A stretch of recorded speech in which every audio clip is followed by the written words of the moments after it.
adventure takes you here, but much of it starts right here in West Virginia, where Toyota has lived alongside hardworking West Virginians for over 25 years, investing over $2 billion in the Buffalo manufacturing plant and bringing in over 2,000 jobs. And that helps fuel the local economy. Thanks for making Toyota the #1 selling brand in West Virginia. See your dealer and start your adventure today. Toyota, let's go places. My name is Lizzie Hess, and I am a cosmetologist in Teays Valley, West Virginia. The Jumpstart Savings Program is a career savings account, and it just helps to save money so that you can invest in yourself or invest in products that you would need with whatever technical career you're currently in. The Jumpstart Savings Program is celebrating skilled workers and offers state tax advantages while you save for future expenses. Having funds to be able to supply anything that I need is awesome. Find out if a Jumpstart Savings account is right for you. Take the quiz today. Kick off the season with unbeatable deals at Dan Cava GMC. Show up to game day in style with an all-new GMC Sierra truck. Catch a good deal on our wide selection of GMC Canyons. And don't miss out on these game-changing offers on our GMC Acadias. From game day to every day, we have a vehicle that fits your needs. So score big at Dan Cava GMC in Bridgeport. Shop the world. Disasters happen. Pick the team that takes care of them all. Powered by offices in Wheeling, Morgantown, and Pittsburgh, Panhandle Cleaning and Restoration is ready to handle any size emergency at a moment's notice. We have the right people, knowledge, and equipment to respond 24 hours a day. I'm Neil Brown. When disaster strikes your home or business, tell your insurance provider you prefer the restoration company the Mountaineers call, Panhandle Cleaning and Restoration. Hey West Virginia, fall is here, and that means one thing. It's football season. Grab your friends and family and hit the road to cheer on your favorite team with Easy Pass on the West Virginia Turnpike. No more stopping at toll booths, just smooth sailing straight to the parking lot. So pack your coolers, fire up your grill, and get ready for the ultimate tailgating experience. With Easy Pass, you'll spend less time in traffic and more time enjoying the big game. Get your Easy Pass today and let the tailgating fun begin. There's a place where innovation becomes transformation, where you'll find that education is not just about learning, but about being excited to learn. A place to feel at home. Pursue dreams and prepare for careers. Build lifelong friendships. And a place where you'll be encouraged and mentored along your journey. Discover your future. Get ready to soar. The University of Charleston.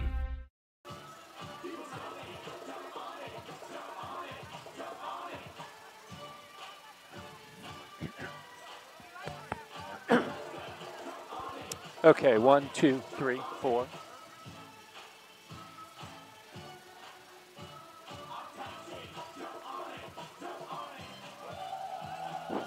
One, two, three, four, five.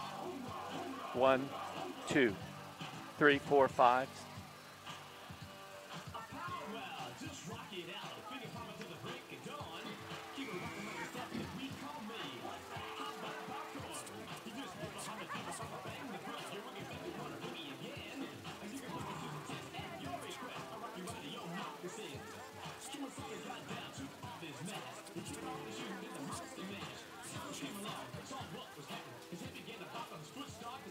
When you hear Bridgeport and Fairmont Senior mentioned during football season, dominance is an appropriate descriptor. These two teams have combined for 7 state titles in the last 10 years. In the last 10 years, each team has a winning streak of over 25 games, and the two teams have met 3 times in the playoffs prior to this afternoon. But dominance is also a word to describe the first meeting between these two teams just over a month ago. The Indians handed the Polar Bears their first loss, winning easily 56-28. In 2015, a similar situation occurred. Bridgeport won the regular season game 35-0, but in the playoffs, the two teams were tied heading into the final quarter. Bridgeport prevailed 28-20, but it was a much closer game than the first meeting. Can the Polar Bears make that happen again? Will Fairmont's 2 quarterbacks be better than one? And can the Indians' running game be stopped? Those are the questions, and the answers will follow as 12-0 Bridgeport meets 11-1 Fairmont Senior in the state semifinals this afternoon at East West Stadium. And it's all coming up next on 93.1 WFGM. We are back to the broadcast. That's right, you are, Chet. The action is just now beginning as we see he is on the move. Looks like he's going to go big. Indeed he is. 16, 20, 24 ounces, Chet. Would you believe it? Victory tastes so sweet. Oh, man, I love this job. It gets better every Saturday. Go-Mart is always the right play for game day. Get in, get out, get back to the action. Looking for a path to success in service? The West Virginia Army National Guard offers unmatched opportunities. Earn your degree with up to 100% tuition assistance while gaining invaluable leadership skills. Join a team dedicated to community, state, and country. The West Virginia Army National Guard, where your future starts today. Visit NationalGuard.com WV to learn more. We guard West Virginia. Come visit Bridgeport, West Virginia. Nestled in north central West Virginia along Interstate 79, Bridgeport offers a wide assortment of hotel accommodations, as well as a diverse array of local cuisine to satisfy any appetite. Shop our many unique local establishments, as well as the best mall around. Just a short distance from boating, fishing, hiking, golf, and skiing in the stunning Appalachian Mountains. Bridgeport, West Virginia, where opportunity lives. Explore Bridgeport today. We have the skill set internally to take almost any project from a concept all the way through to completion. We don't manufacture widgets. We do things that make a huge impact to society, so we take what we do very, very seriously. There's a great sense of satisfaction and accomplishment that you really contributed to society, really did your part to make where you are from a better place than it was before you came there.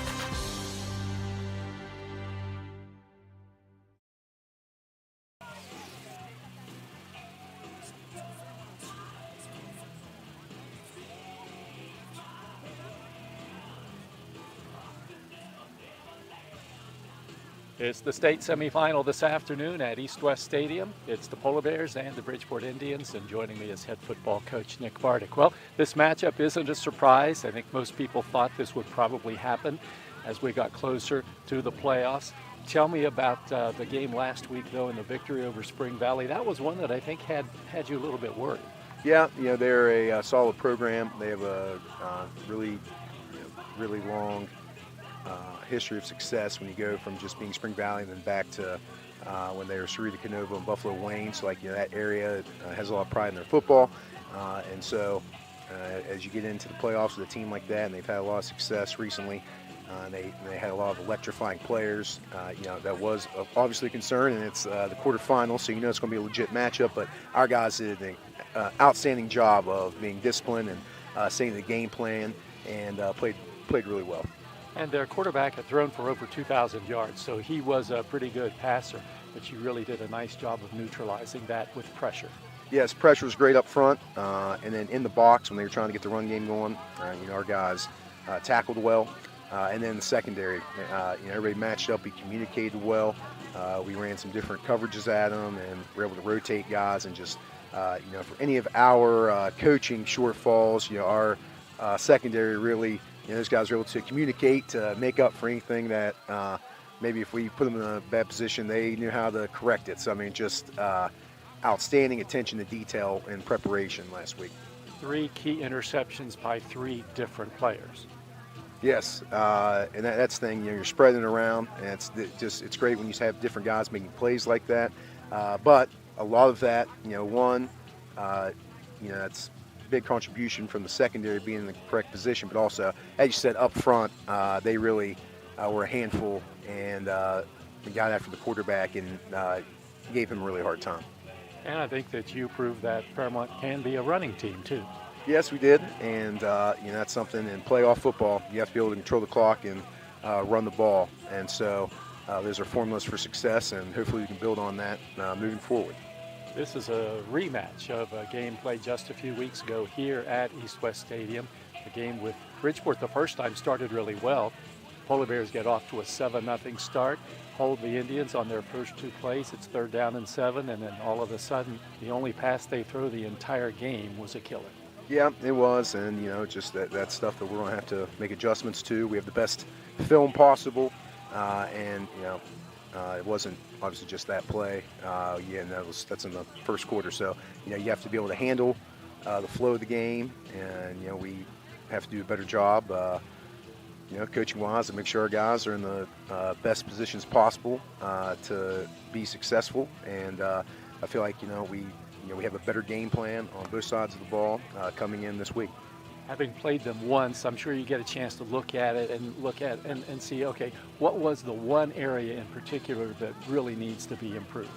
It's across the board, but really, we really have to stay disciplined in the box. They're really good, obviously, in their blocking scheme, and things that you try to go over and try to review, and we kept these guys, in terms of being square and leveraging correctly, they're moving around. Like, we have to make sure we're disciplined in that, and ultimately you got to tackle. You have to tackle low, but hopefully, as up front last week, our guys did a great job of helping out our secondary, and the goal is this week, they have to be able to help out the linebackers make tackles. Obviously, we remember the first game between the two teams because they had some pressure on quarterback Brody Whitehair. What do you do about pressure, and how do you keep that pressure from disrupting your team? You have to do some things just to help in the blocking scheme whenever they try to get a mismatch. So we'll have to be able to move some guys around, and then if you can run the ball, that always helps with pressure. And so just little adjustments in terms of how we can give more time in a read, or how we can maybe make space or more misdirection for the defense. Brody Whitehair, your starting quarterback all season long, injured, released to play, played one play in last week's game. Logan Canfield has really grown well into the position. What's the quarterback strategy for this game this afternoon? Well, now we have both of them available, and it'll be a 2-quarterback approach, and that way we can have what both of these guys do really well available, and hopefully that can also maybe create some tough spots for the defense that they have to adjust to and try to prepare for. So going forward, we're trying to maximize the best of both worlds there. As you look at this game, what worries you the very most about this Bridgeport team?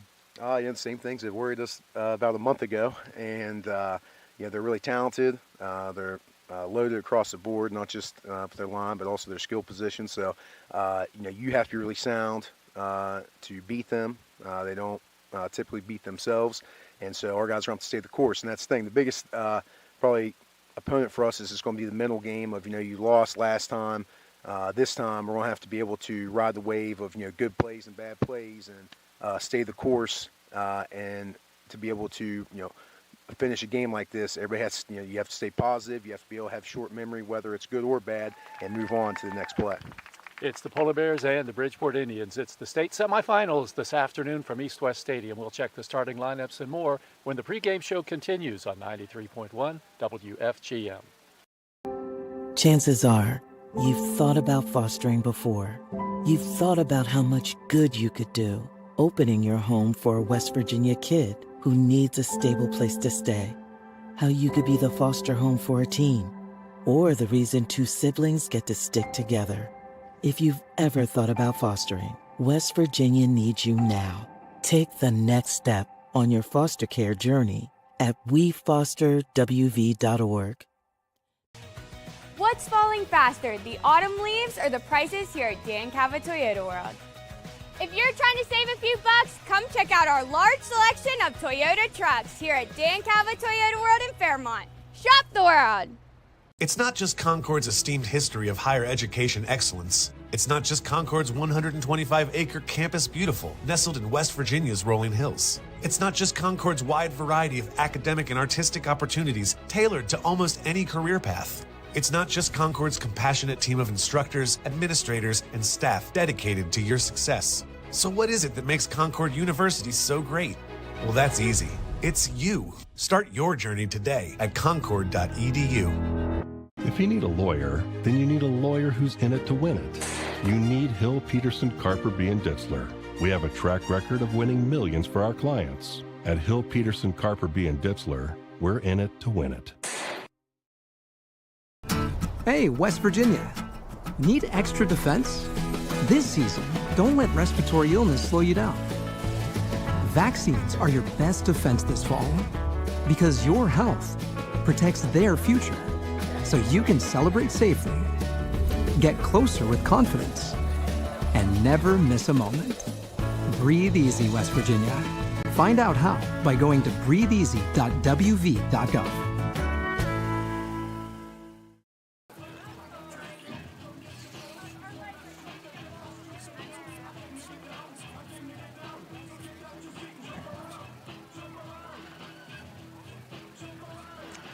It's a classic matchup of two powerful football programs this afternoon at East West Stadium in Fairmont. The Bridgeport Indians take on the Fairmont Senior Polar Bears in the Class AAA semifinal. I'm Jeff Carpenter. Ray Frazier is with me today for this very familiar matchup.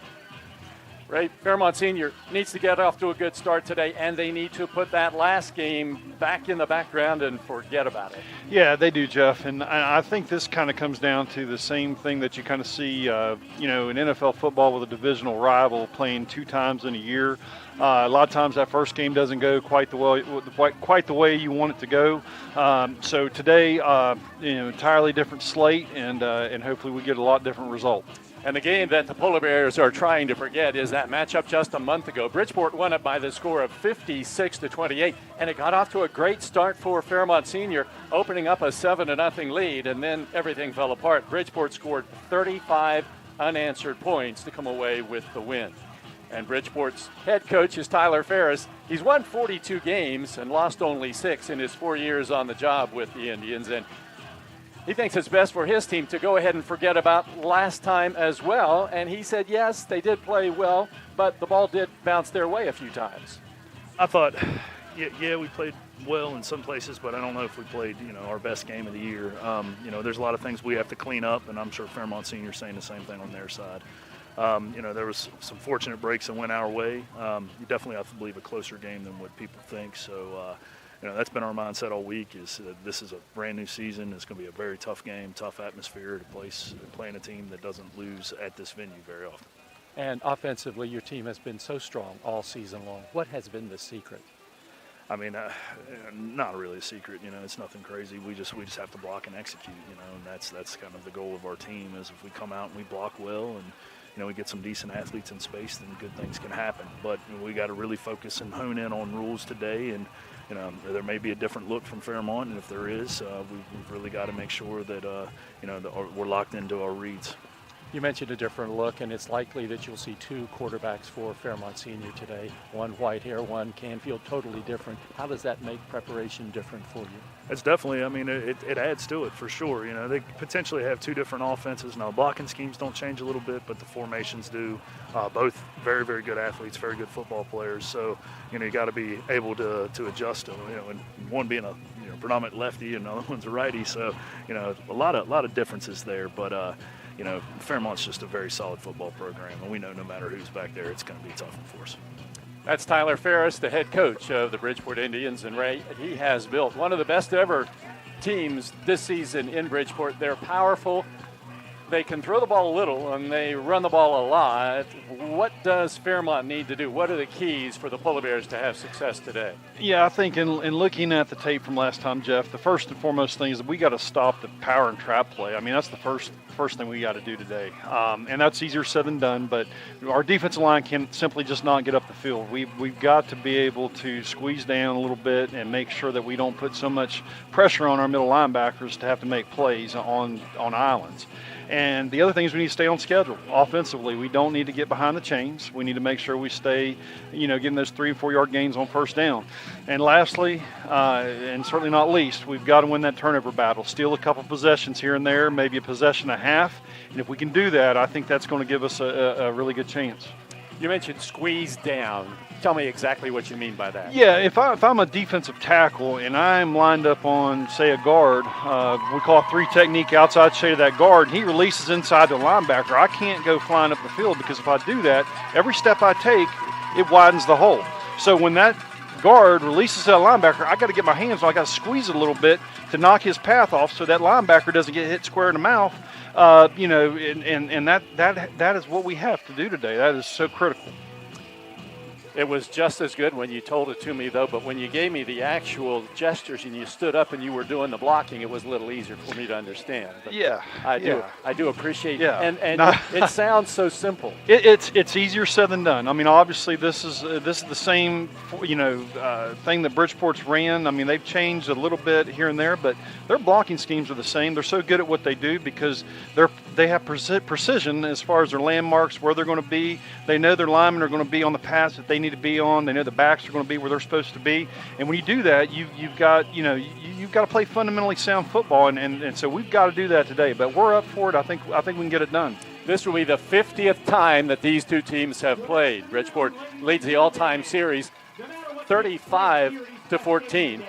But the Indians are only 5-4 in the last 9 games between the two schools. The series began back in 1966. Bridgeport began as a AA school, and that was when there were just 3 classifications. Fairmont Senior was AAA. But these two teams have met 3 times in the state playoffs, and that's prior to today's game. The Polar Bears snapped Bridgeport's 12-game winning streak. That was back in 2016 in the state semifinals. And this afternoon, the Polar Bears will try to get another semifinal win victory against a very much favored Bridgeport team based upon the first game between these two schools. This, by the way, is the 16th time these two teams have played in the last 12 years. So you can tell there's a good bit of postseason activity between these two programs. Captains meeting at the center of the field. The Polar Bears have won the coin toss and elected to defer, so Bridgeport will decide what it wants to do. I can tell you that wind is a factor today. That hasn't been the case in too many games this season, but it is today as the wind is blowing from our right to left. Bridgeport has elected to receive, and the Polar Bears will be kicking off and will kick off from left to right to start this game. Fairmont Senior comes in as the number 2 ranked team in the final ratings in Class AAA, and Bridgeport number 3, a 2-3 matchup. The Polar Bears 11-1 on the season. Bridgeport is 12-0.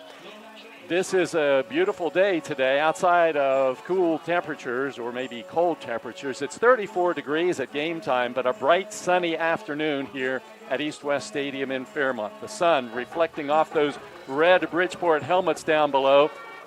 White jerseys, red pants, red helmets, and the Polar Bears in the blue jerseys, white pants, and white helmets. It's quite a contrast with these two teams. There's no light or dark. This is a red versus a blue team, and it's easy to tell these two teams apart, particularly in the bright sunshine. Our officials today come from the Parkersburg area. Referee is Larry McCloy, umpire Kevin Kesterson, line judge Rick Mollendek, head linesman Michael Brohard, field judge Brett Ridgway, side judge Jeff Cunningham, and the back judge is Chris Wilson. And speaking of Chris Wilson, Fairmont's version of that, he needs 28 yards in this game tonight to reach 1,000 for the season. That would be the first time he has done that. Last season, Dylan Hours ran for over 1,000 yards for the Polar Bears. Also, we'll be listening and watching for Cannon Dinger. He needs 1 catch to become the Polar Bears' all-time leading receiver. He's presently tied with Aaron Fetty for the most career catches. When he catches his first one, he will establish a new Polar Bear record. The last time these two teams played, Dinger had 7 catches, so it's likely he will get that today. And we'll find out right off the bat, what the plan is defensively, and this first possession is going to be critical. We've got to try to get off the field fast today and get off to a fast start. For the Polar Bears, it'll be Cam Peschel kicking off from left to right. Back deep, the 2 outstanding running backs for the Indians, Alex Moses and Josh Love. They stand side by side at about the 10-yard line, and the kick from Peschel, end over end, short, and it'll be taken at about the 17-yard line by Love. He spun around as he takes it over the 30 and gets up to about the 37-yard line, and that's where Bridgeport will go first down and 10. Brought down by number 32, Jackson Loudon. One thing that happens when we play Bridgeport typically is we might have an extra defensive lineman in the game that might not typically get a lot of reps in the typical alignment that we have. So that's something to watch for today to see who's in. The Indians run that single wing, which means they have an unbalanced line. Presents a little bit of a challenge defensively. Wing back to the right side, and the snap goes to Moses off the right side, and he gets over the 40, and he is tripped up there by Canfield at about the 43-yard line, maybe the 44. So a nice gain on first down. That's what you can't have very often. Yeah, they just run a power play, and we got to squeeze a little bit more on the edge. That's something that has to happen. We've got to close that gap down a little bit so we're not giving so much space to run downhill. First time the two teams played, Alex Moses ran for over 200 yards. Josh Love was over 100 as well for a very powerful running attack the Indians provided against the Polar Bears a month ago. Second down, 4 yards to go. And there is the counter coming to the wing back, and he's hit at the line of scrimmage, and he's going to be stopped. Jeffers, the ball carrier from his wing back position. That counter play they're very good at. They are, but it's a gap scheme, play as far as, pretty much doubling down and kicking out. But if you look at how we played that, we squeezed it, and there wasn't a lot of room to go downhill with one cut, and that's what we have to do today. It's a 1 yard gain up to the 45, makes it third down and 3 for Bridgeport. In its own territory, moving from right to left, the game just underway. Wing back to the right side. Cam Martin is the blocking back. And there is the handoff coming this way to Jeffers. He's got lots of room down inside the 50, down inside the 40, and then is run out of bounds along the sidelines by Brock Martin. But a big gain and a first down for Bridgeport. Yeah, we did a really good job and play before bottling things up, but they do have the ability to go outside, and that's something that we're going to have to tackle well, like Coach Bardick said in the pregame. We've got to tackle well on the perimeter, especially. The ball is placed down at the 32.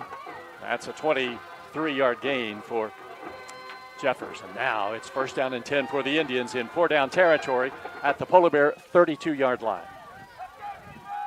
Jeffers is the wing back to the right side.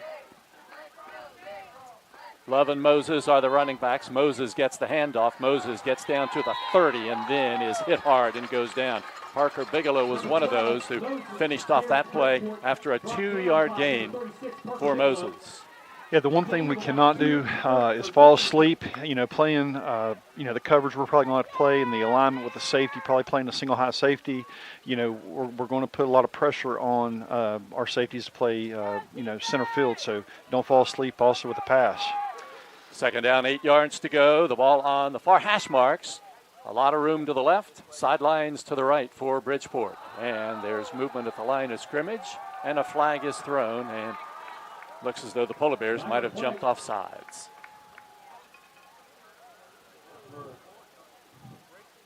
Wait for the call from the official. He's got his mic. Dead ball, encouragement, defense, number 50, 5-yard, 6-second down. Caleb Arbogast jumping off sides. That 5-yard penalty turns a 2nd and 8 into a 2nd and 3. And there's probably no other team you play that those kinds of things are as important as Bridgeport. 2nd and 3 for them is just a free down. Ball comes down to the 25-yard line. And there is Moses carrying the football off the left side. He breaks a tackle, stays low to the ground, and takes it to about the 16-yard line. Yeah, Jeff, when you get into that 2nd and 3, that's really tough because, that's not where you want to be with Bridgeport. So we've got to be better at staying disciplined, not jumping off sides. But, Fantasia was right there. We just got to keep making tackles. So now first down and 10 for Bridgeport at the Fairmont 16 as the Indians methodically moving downfield. Clock down to 9:16 to go here in the opening quarter. State semifinals. First down play And there's Josh Love right up the middle, and he's got a lot of room to run and takes it inside the 10 down to about the 7-yard line, maybe the 6. Brought down by number 80, Jeff Calgary. Calgary makes the tackle.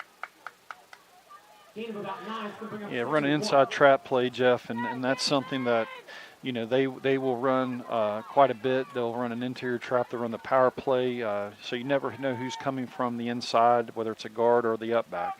Ball's at the 7-yard line. It's 2nd down and 1 from the 7.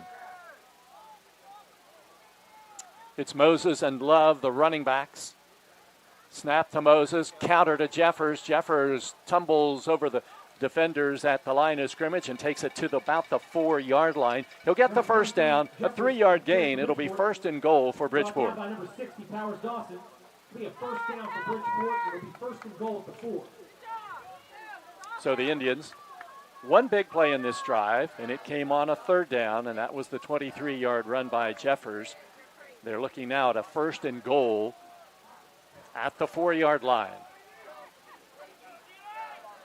Again, Love and Moses are the backs. Moses again, right up the middle, and he takes it into the end zone for the Bridgeport touchdown. Alex Moses on a 4-yard run, and just like that, the Indians are on the scoreboard first and lead it 6-0. Yeah, it just looked like just a simple lead play, and although there was a kick out, so it was more of a power play rather. But you know, pretty good job by this Bridgeport offense on this first drive of the game. It'll be Gavin Williams kicking the extra point. There's a mix-up on the snap, and the extra point fails as the Polar Bears bring down the holder. And there's timeout on the field with 7:52 left in the opening quarter. It's Bridgeport 6, Fairmont nothing on 93.1 WFJM. We have the skill set internally to take almost any project from a concept all the way through to completion. We don't manufacture widgets. We do things that make a huge impact to society, so we take what we do very, very seriously.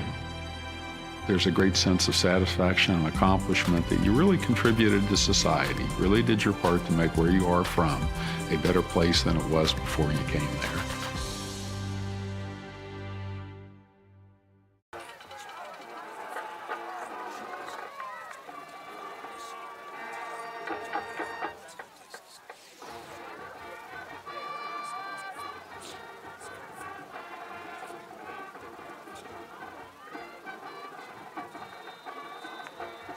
Bridgeport ready to kick off with a 6-0 lead, and Williams will do the kicking, and he frequently puts the ball into the end zone. Polar Bears have their 2 returners back at the goal line, and his driving kick will go into the end zone for the automatic touchback, and it'll be Fairmont's football at its own 20-yard line. Yeah, I tell you, Jeff, Williams, young kicker, but he's been a really good weapon for them all year. That's a big luxury to have to get the touchback. He's been really good on extra points. He and Cam Peschel, very good extra point kickers for each team, and both of them have had a lot to kick this year. So the Polar Bears come out now, 1st down and 10, and it'll be Logan Canfield starting at quarterback for the Polar Bears, and the handoff goes to Wilson up the middle, and Wilson out over the 25 and up to the 29-yard line. Nice gain on 1st down for the Polar Bears senior running back Chris Wilson. Well executed play, Jeff, on that 1st down is just a simple, just ISO lead play, and hat on a hat. Nice job. Now they say it's enough for a 1st down, so it's a 10-yard gain. And the Polar Bears get the 1st down, and they move the chains. Ball at the 30. And there's a high snap, goes all the way over Whitehair's head. He had just come into the game, and it's recovered by Whitehair inside the 15-yard line. He had absolutely no chance at that snap. Yeah, that's something we have to make sure of that center quarterback exchange, making sure that it happens correctly. So it's going to put us in a challenging situation. A 15-yard loss on that snap. And Whitehair had come in for the first time. And now Canfield is back in. And the handoff goes to Wilson, and Wilson runs hard and takes it up to about the 24-yard line. He's going to get about 9 yards again, but Polar Bears are looking at a 2nd and 25. Yeah, that's the same type of running play that we ran quite a bit last week against Spring Valley with a lot of success. That gap scheme where we pulled the guard and the tackle, and really well executed. Whitehair comes back in. It's 3rd down and 16. You would expect a passing situation, particularly with Whitehair just in the game. He hasn't thrown a pass since the last time these two teams played a month ago. And he doesn't throw it, he hands it off, and it's going for a big loss back at about the 21-yard line. That was Rudy Carrillo carrying the football. There was also a flag on the play. Donovan Williams, Bridgeport, going to bring up 4th and 16, Fairmont Senior. Well, apparently not a flag, and the ball is down at the 21, so it's going to be a loss of 4 yards and a punting situation now for the Polar Bears from their own 21-yard line. Yeah, really critical for our response right now to come back on this drive, and let's get the ball back. Brock Martin punting it, and it hits at the 50, takes a Fairmont roll, and then goes down at the 45-yard line. So early summary of this game is it's not starting well for Fairmont. No, but I tell you, I do like Coach Sampson's strategy as a play caller there. You don't want to force something at 3rd and 16. I mean, I know a lot of fans want to go for it at any level of football, but, let's be smart. Let's try to regroup and reset on defense this possession. And one of the things Fairmont knew it needed to do was, as they said, steal a possession or two, keep Bridgeport from scoring every time it has the ball. Yeah. And now you're in a situation where you're down 6. They've got the ball. This is the time when you need to do that. Yeah, this is critical, this drive. We've got to find some way to get off the field. Ball's at the 45-yard line in Indians territory. 5:44 on the clock, first quarter, and there's a run right up the middle, and it's taken over the 50 and down to about the 46-yard line. A nice gain on first down. That was Josh Love. And he's been their leading rusher all season long. He's run for 1,300 yards. Yeah, and those are watching the game right now. You see the single wing offense. It is a unique offense in that there's a lot of, kind of always say smoke and mirrors where they try to, do a lot of ball movement and things like that. But you just have to trust your keys, and we have to make sure we're watching what's in front of us. 2nd down and a yard to go for the Indians, leading the Polar Bears 6-0. 5:10 to go in the first quarter. Bridgeport with the ball in Polar Bear territory for the 2nd time, and Spatafor back to pass. He's looking down the sidelines for Williams, and he's caught it at the 25 and brought down from behind at about the 16-yard line. Donovan Williams catches the pass, perfectly thrown by Spatafor. Yeah, when you play a run-heavy team like Bridgeport and you give a lot of single high safety look, that corner route is really susceptible to that, and that's what they run there, and just very well executed. Quarterback threw him to daylight, threw him open, and it was just really well executed. Spatafor threw one pass against the Polar Bears in the first game, and it was a 77-yard touchdown. And this one, a 30-yard first down pass to Donovan Williams, and it's 1st down and 10 for Bridgeport at the Fairmont 16. Spatafor in at a running back. There is the counter to the wing back Jeffers, and Jeffers takes it down to about the 10.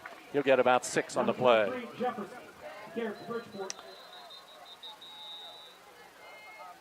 an injured Polar Bear on the play. Fairmont has a player down. Trainer coming in from the sideline. There is timeout on the field with 4:26 to go in the first quarter. The score, Bridgeport 6, Fairmont nothing on 93.1 WFGM. For a path to success in service, the West Virginia Army National Guard offers unmatched opportunities. Earn your degree with up to 100% tuition assistance while gaining invaluable leadership skills. Join a team dedicated to community, state, and country. The West Virginia Army National Guard, where your future starts today. Visit NationalGuard.com WV to learn more. We guard West Virginia.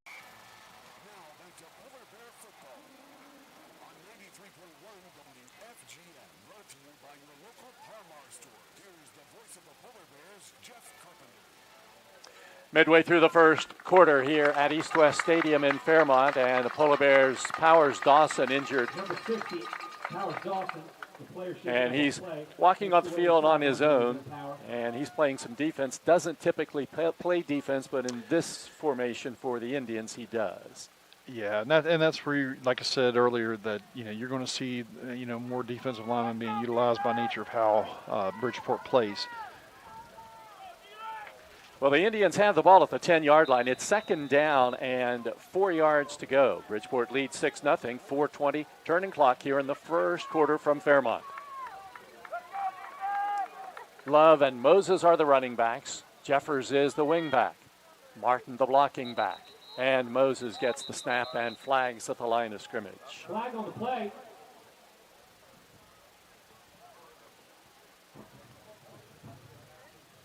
Head ball.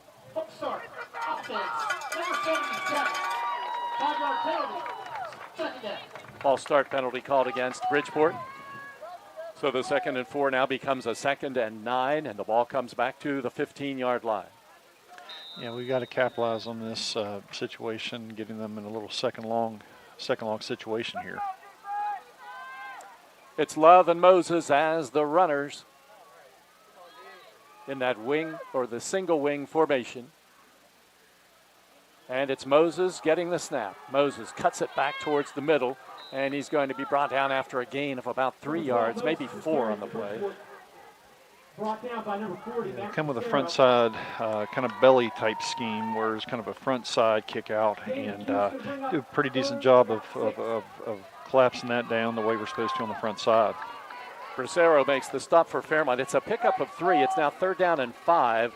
The ball at the Polar Bear 12-yard line in the center of the field. The wind at the backs of the Indians now as they get down close with 3:18 to go here in the first quarter. 3rd down, 5. It's Love getting the snap. Love running off the left side, takes it inside the 5 and takes it down to about the 2-yard line, and he's going to have enough for a Bridgeport first down.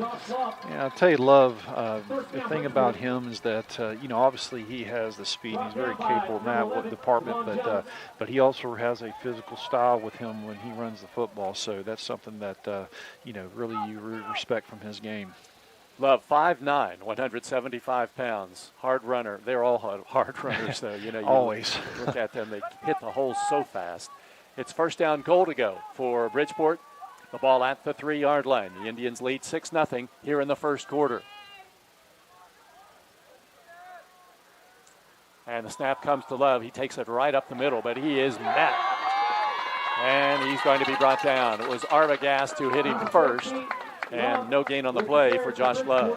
Yeah, that's about as well as you can play that inside trap, and that was just very well played where they bottled it up, and so great job by that Polar Bear defensive front.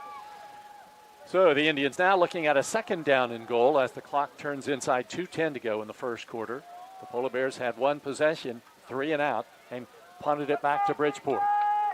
The Indians now 2nd down and goal. And there's the counter to Jeffers. He's grabbed by Calger, and he goes down at about the 3-yard line. Calger had him from behind and brought him down. It'll bring up a 3rd down and goal to go. They'll give him a gain of 1 yard, and it'll be 3rd down and goal to go. Yeah, credit Calger on that play, just knifing in there and chasing down from the backside. That's a very hard thing to do for a defensive end, and he just did it on that play.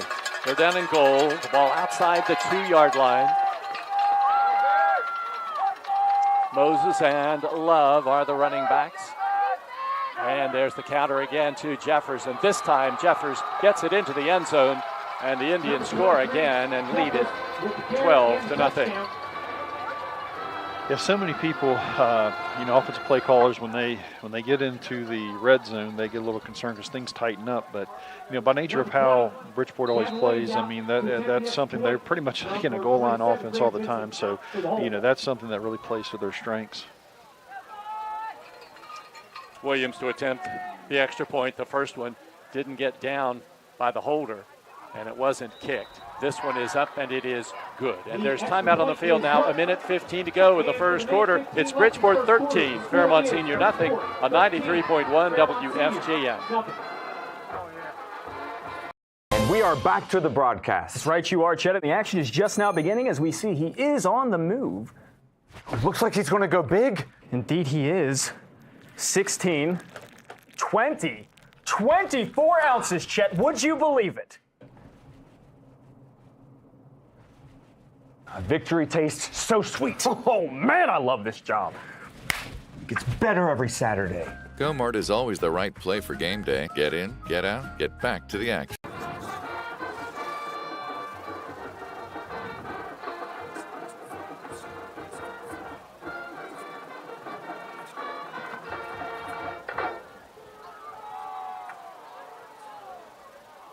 The Polar Bears down by 2 touchdowns, the exact spot they didn't want to find themselves here early in this game, as the Indians have had 2 possessions, 2 scores. The Polar Bears 1 possession and a punt. Now they're going to get it back, and it'll be Williams kicking it off from right to left. Yeah, we talked in the pregame about staying on schedule, which we really did a nice job of that first down, getting that first down. But then the snap got us back in a bad situation. So we've got to stay on schedule, Jeff. We really do. Williams doesn't need the win, but when he's got it, there's no question he's going to go into the end zone for a touchback, and that's what he does, and the Polar Bears will get the football at the 20 again. They had a couple of nice runs by Chris Wilson. He gained 19 yards on that possession, but the Polar Bears, with that 15-yard loss on the bad snap. Yeah, really like how Wilson's been playing down this stretch here, going into the playoffs. He's playing really good football. Canfield in at the quarterback spot. Wilson is his running back. Fantasia in the backfield as well. And there is Canfield on a keeper. Hesitates and then takes it out over the 20 up to the 23-yard line. You get about 3 yards on the play for the Polar Bears. Yeah, nothing wrong with that. 3-yard gain gets you 2nd and 7. That's what we're talking about, staying on schedule. I mean, obviously you'd like to get 4 or better, but 2nd and it looks like we did get 4. But that's what we need to do. That's a good first down. Second down play coming up for the Polar Bears. White here in the game, in the pistol formation. And he hands it off to Wilson, and Wilson right up the middle, and he stretches forward up to about the 28-yard line. He'll be about 1.5 yards short of the first down on 3rd down for the Polar Bears, and short. Yeah, the one thing with having this 2-quarterback system like they're going to employ today, it is hard to prepare as a defense because they're 2 unique style of quarterbacks, 2 different skill sets.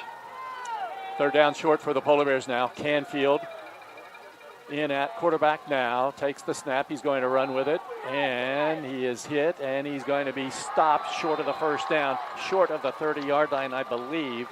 Watching the official come down from the far side, looks like he is just a little bit short, and the first quarter will come to an end. So we've played 1 quarter from East West Stadium in Fairmont. The Polar Bears will be looking at a 4th and inches when the second quarter begins. Coming up next with the score, Bridgeport 13, Fairmont nothing on 93.1 WFGM. We are back to the broadcast. That's right, you are, Chet. The action is just now beginning as we see he is on the move. Looks like he's going to go big. Indeed he is. 16, 20, 24 ounces, Chet. Would you believe it? Victory tastes so sweet. Oh, man, I love this job. It gets better every Saturday. Go-Mart is always the right play for game day. Get in, get out, get back to the action. Performance is grateful for our loyal customers and want to offer you great deals this November. That's right. Truck Country discounts, red tag savings, plus an additional $2,000 for qualified trade-ins. See Finance for 0% interest and no payments until 2025. It's time to winterize your vehicle. Mention this ad and get 10% off your next service. Fall into savings with your local full-service dealer. You got short.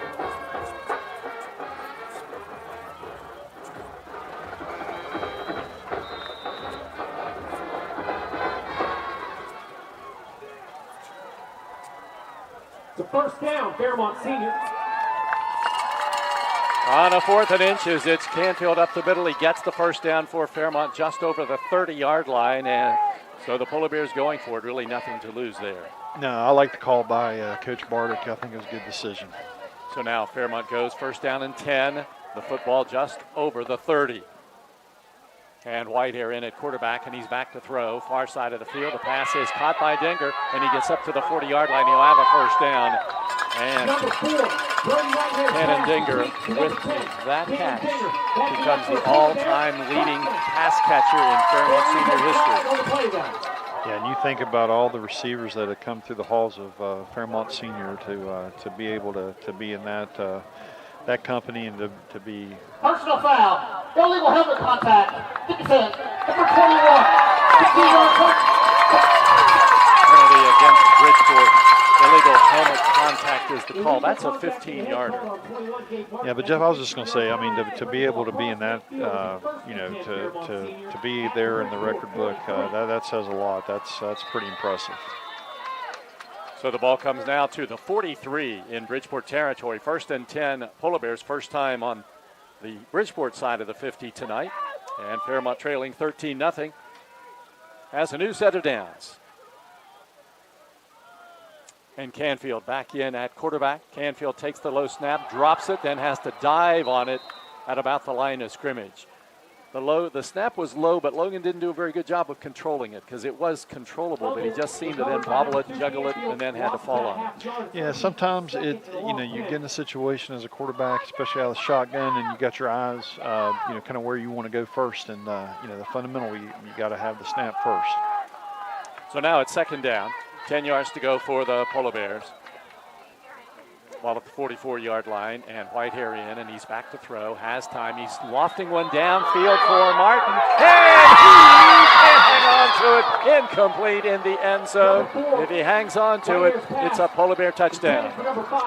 Yeah, these are some plays that I think they're going to be there today by nature of how they're going to play us. And Martin, obviously had 2 on him, but boy, the ball was thrown really well, and looked like we had a shot there. So that's bringing up a 3rd down for the Polar Bears now, as Brody Whitehair came close to getting a touchdown pass there, but now it's just 3rd down and 10. The ball just inside the 45-yard line in Bridgeport territory, and we have an official's time at the line of scrimmage. I think the question was, where's the placement of the ball? And it was back closer to the 45 than it was on the last down. And in this situation, you got to get every inch you can get. So now 3rd down for the Polar Bears, a long 10, and Whitehair, or Canfield rather, on keeper on the right side. He gets the 1st down and more inside the 30 and down to the 27-yard line. It's a Fairmont Senior 1st down, 17-yard gain. Yeah, I love the way this kid runs the football. I mean, that's such a big asset when you got a guy that goes north and south and gets up the field like he does. And so very, very well executed. They mark the football down at the 28. It'll be 1st and 10 for the Polar Bears from there. Whitehair back in. He's in the pistol formation now. Behind him is Wilson. 2 receivers to the right side, Johnson and Dinger. Martin is the receiver to the left. Whitehair drops the snap, now picks it up, running with it to the left side, slides down at the 35. So that'll be a loss of 7 yards on the play.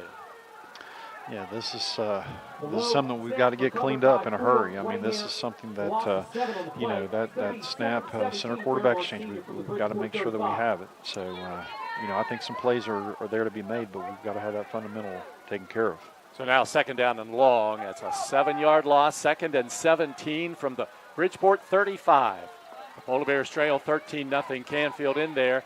And he gives it off to Wilson. Wilson off the right side, inside the 30, the 25, and he takes the ball down close to the 20-yard line. It'll be a gain of about 14 yards for Chris Wilson. I tell you, this has got to be kind of a tough situation to prepare for Bridgeport, because you're coming in, play after play and kind of alternating quarterbacks like this. It's entirely polar opposite styles, so it's got to be a big challenge as a defensive coordinator. Wilson well over 1,000 yards for the season now. First time he's ever done that. It's 3rd down and 3 for the Polar Bears at the Bridgeport 21-yard line. It's Canfield at quarterback this time, and Logan on a run off the right side. Looks for an opening, stretches forward down just past the line of scrimmage, maybe got a yard, but it's going to bring up a 4th down for Fairmont Senior.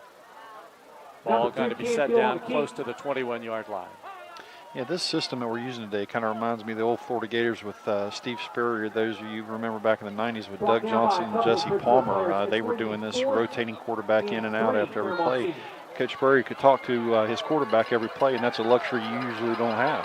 Right, yeah. Every other play, you got somebody to talk to. I remember that. Okay, it's 4th down for the Polar Bears. 4th down and about 3 yards to go from the 21-yard line. Whitehair is in at quarterback now, and there's a time at the line of scrimmage called by the Indians. Timeout Bridgeport, 8:11 to go, second quarter from Fairmont. The score, Bridgeport 13, the Polar Bears nothing, on 93.1 WFGM. Hey, West Virginia. Need extra defense? This season, don't let respiratory illness slow you down. Vaccines are your best defense this fall because your health protects their future. So you can celebrate safely, get closer with confidence, and never miss a moment. Breathe easy, West Virginia. Find out how by going to breatheeasy.wv.gov. Or for your employees, and you've got options with the health plan. Known for exceptional service and support with a nationwide network of physicians, flexible coverage options you can count on. The Polar Bears trying to keep a drive going in Bridgeport territory at the 21. It's 4th down and 3. Fairmont came out with Whitehair at quarterback. Bridgeport called timeout. See if the Polar Bears remain with Brody in at the quarterback spot, and they don't. They have Canfield coming back in now. Canfield's no slouch as a passer himself. He's thrown for 7 touchdowns in just 2 starts. 4th down 3, Polar Bears. Fake to Wilson. Canfield on a keeper. Canfield dropped at the line of scrimmage, and Bridgeport will take over on downs. Canfield with quarterback keep. Brought down. Yeah, they try to run a little zone read, and Bridgeport does a nice job of stopping and making come up with a big stop on 4th down. So with 8:05 to go, Bridgeport takes over on downs, leading 13-0. The Polar Bears accomplished one of their goals. That was to keep the ball away from Bridgeport, but not being able to do anything with it doesn't give you a really big advantage. No, I mean, we did flip the field a little bit, so that, that is a positive. So Bridgeport now looking at a 1st down and 10 from its own 21-yard line. Snap comes to Moses. Moses off the right side with a big hole, and he takes it up to about the 30-yard line before he is hit and brought down. Cannon Dinker in on the stop for the Polar Bears, but a nice gain. He's going to get about 9 yards on the play. Yeah, they run a little power play, and a nice job by the guard. It looked like it was Hayhurst pulling around and then get a nice seal block. So just pretty well executed by that, Bridgeport offensive line. 2nd down and 1 yard to go. The ball at the 30-yard line in the center of the field. Bridgeport moves from left to right now, moving into the wind. Spatafor back into the game, but the snap comes to Love right up the middle, and Love with a big hole out over the 35, the 40, the 45, the 50, and brought down there by Carrillo, but he's in Fairmont territory at the 48, and that will be a 22-yard run for Josh Love. Yeah, and that you can't allow Love just to make one cut or just get downhill right away. He's just way too talented of a runner, and then that puts so much stress on your secondary when he's on a one-on-one situation. So, you're just asking for trouble because eventually he will break one. So, we've got to get him bottled up a little more, especially on that trap play.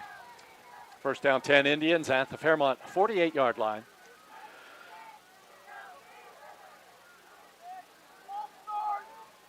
Counterplay to Jeffers. Jeffers takes it inside the 45 down to the 40. Grabbed and tackled there by Powers Dawson, who's back in the game after an injury. He's going to get about 9 yards, though. Bridgeport does a great job of getting that 8 or 9 yards, which gives you just an extra down, it seems.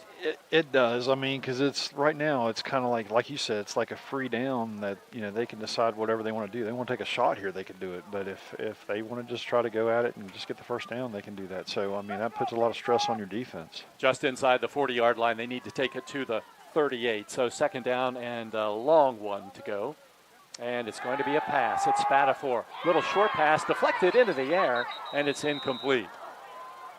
That one was a little scary for Bridgeport because it was deflected high into the air, but there was nobody there to catch it. Yeah, I'll tell you what, that's kind of, I think, a quarterback really holds their breath when that happens. I can remember one time I was playing in college at Fairmont State. A ball tipped up, Jared Ferguson threw the ball, and I tipped it up in the air, and unfortunately I got his ball intercepted. And Jared, if you're listening out there, I apologize. You owe him one. I do. Right.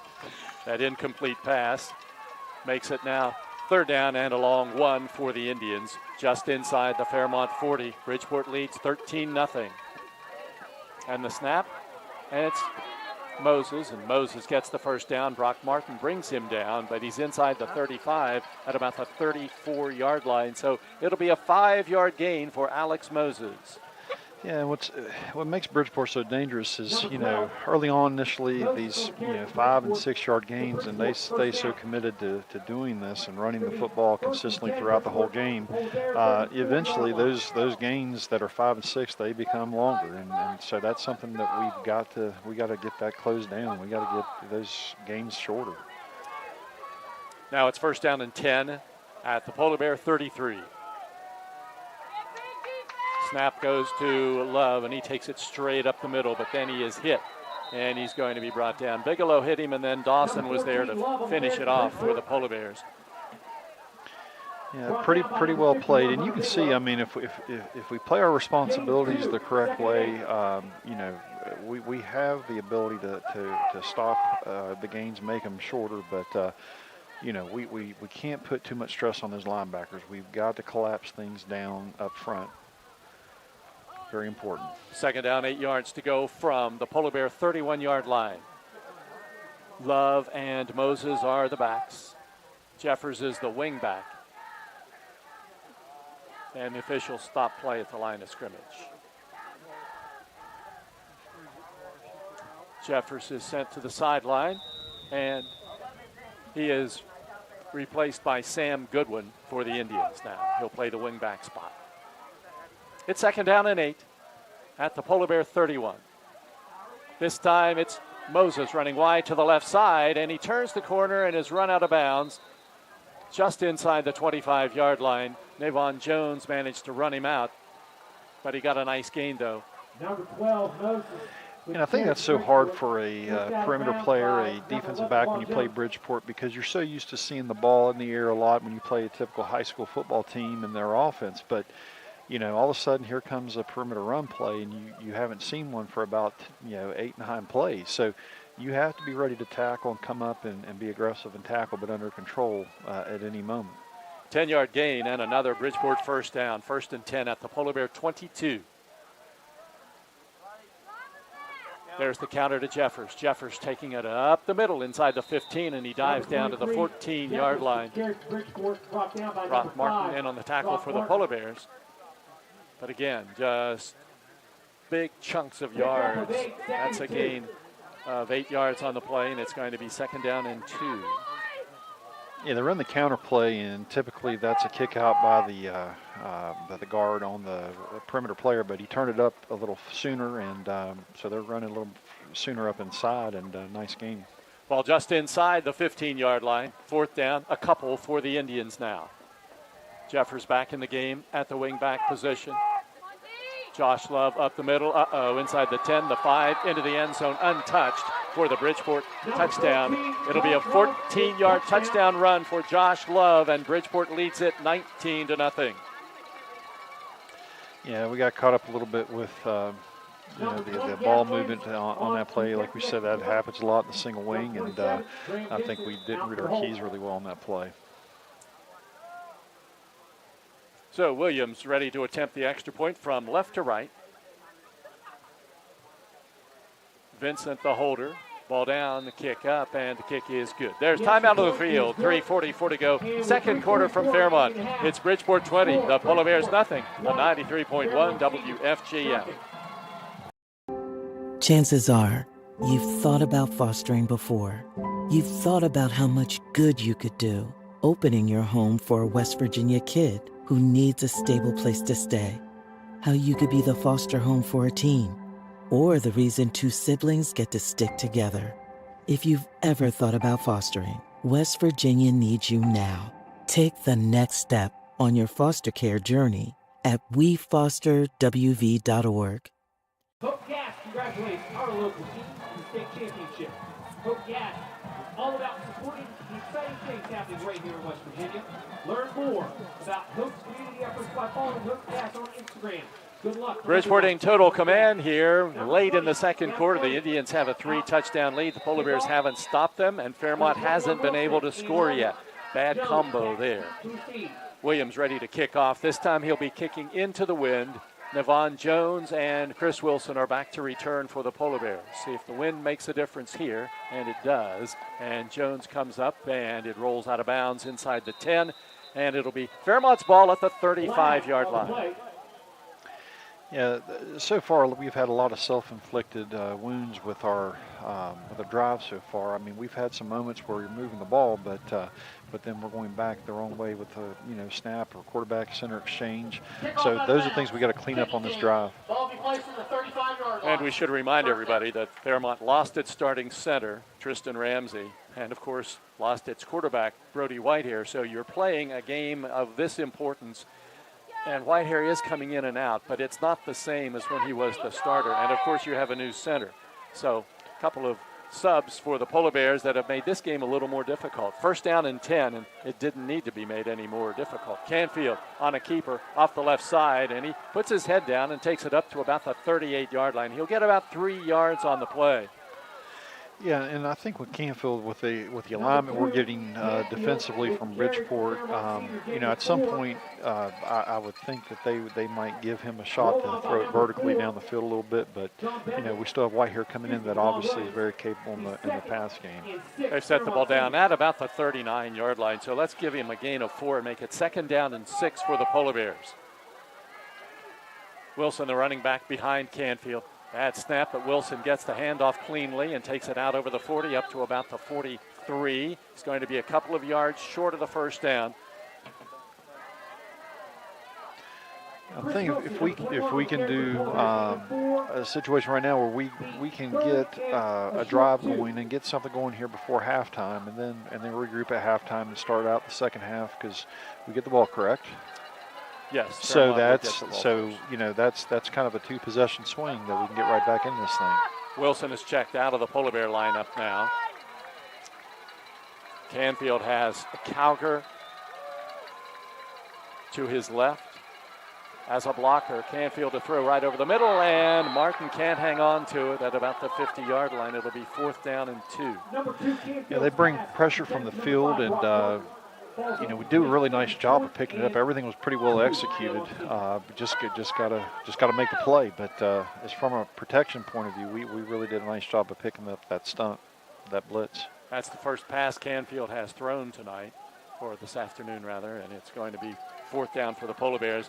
About 1.5 yards to go. They need to get it to the 45, and you would guess the Polar Bears will go for it here, and they will. 4th down. 1.5 yards to go.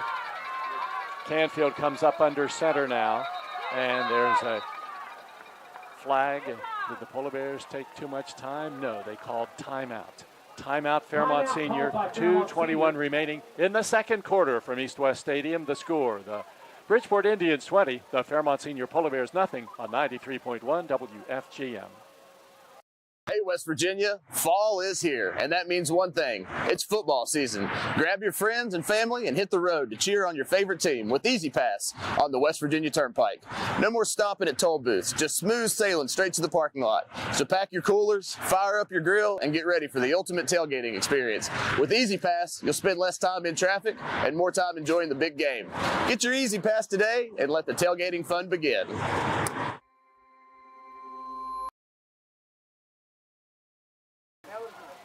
6 minutes left in the first half. 12:26 left in the first half. Virginia Tech 13, 10. After the timeout, the Polar Bears come out of the huddle and come to the sidelines now. Wilson, the running back, behind Canfield.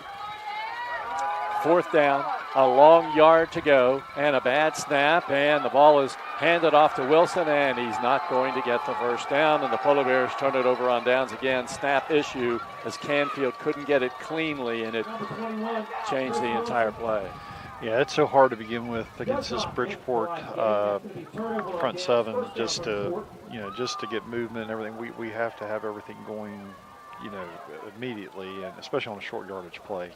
And anytime you have a delay like that with the exchange, it makes it almost impossible to get a first down in that situation. So now Bridgeport with 2:14 to go in the second quarter has it 1st and 10 at the Polar Bear 44-yard line. The Polar Bear defense that's been on the field a lot here in this game. Snap goes to Love up the middle, and this time he is met at the line of scrimmage.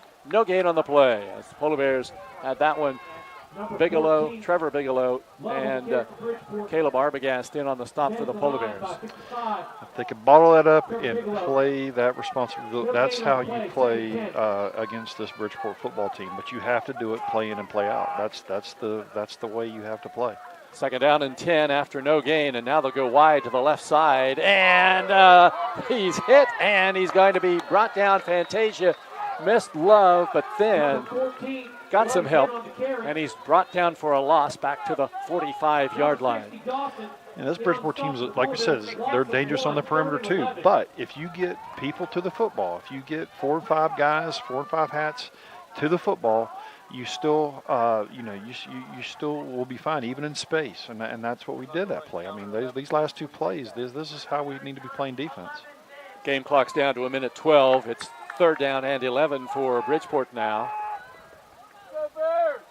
Snap comes to Love. There's the lateral coming back to Moses. Moses gets down to the 40 and then is hit and goes down at about the 37-yard line. Canfield makes the stop for the Polar Bears, and it will bring up a 4th down for the Indians. And a timeout called by Bridgeport with 53 seconds to go in the half. Timeout Bridgeport, 53 seconds to go. Second quarter, the Indians 20, Fairmont Senior nothing on 93.1 WFGM.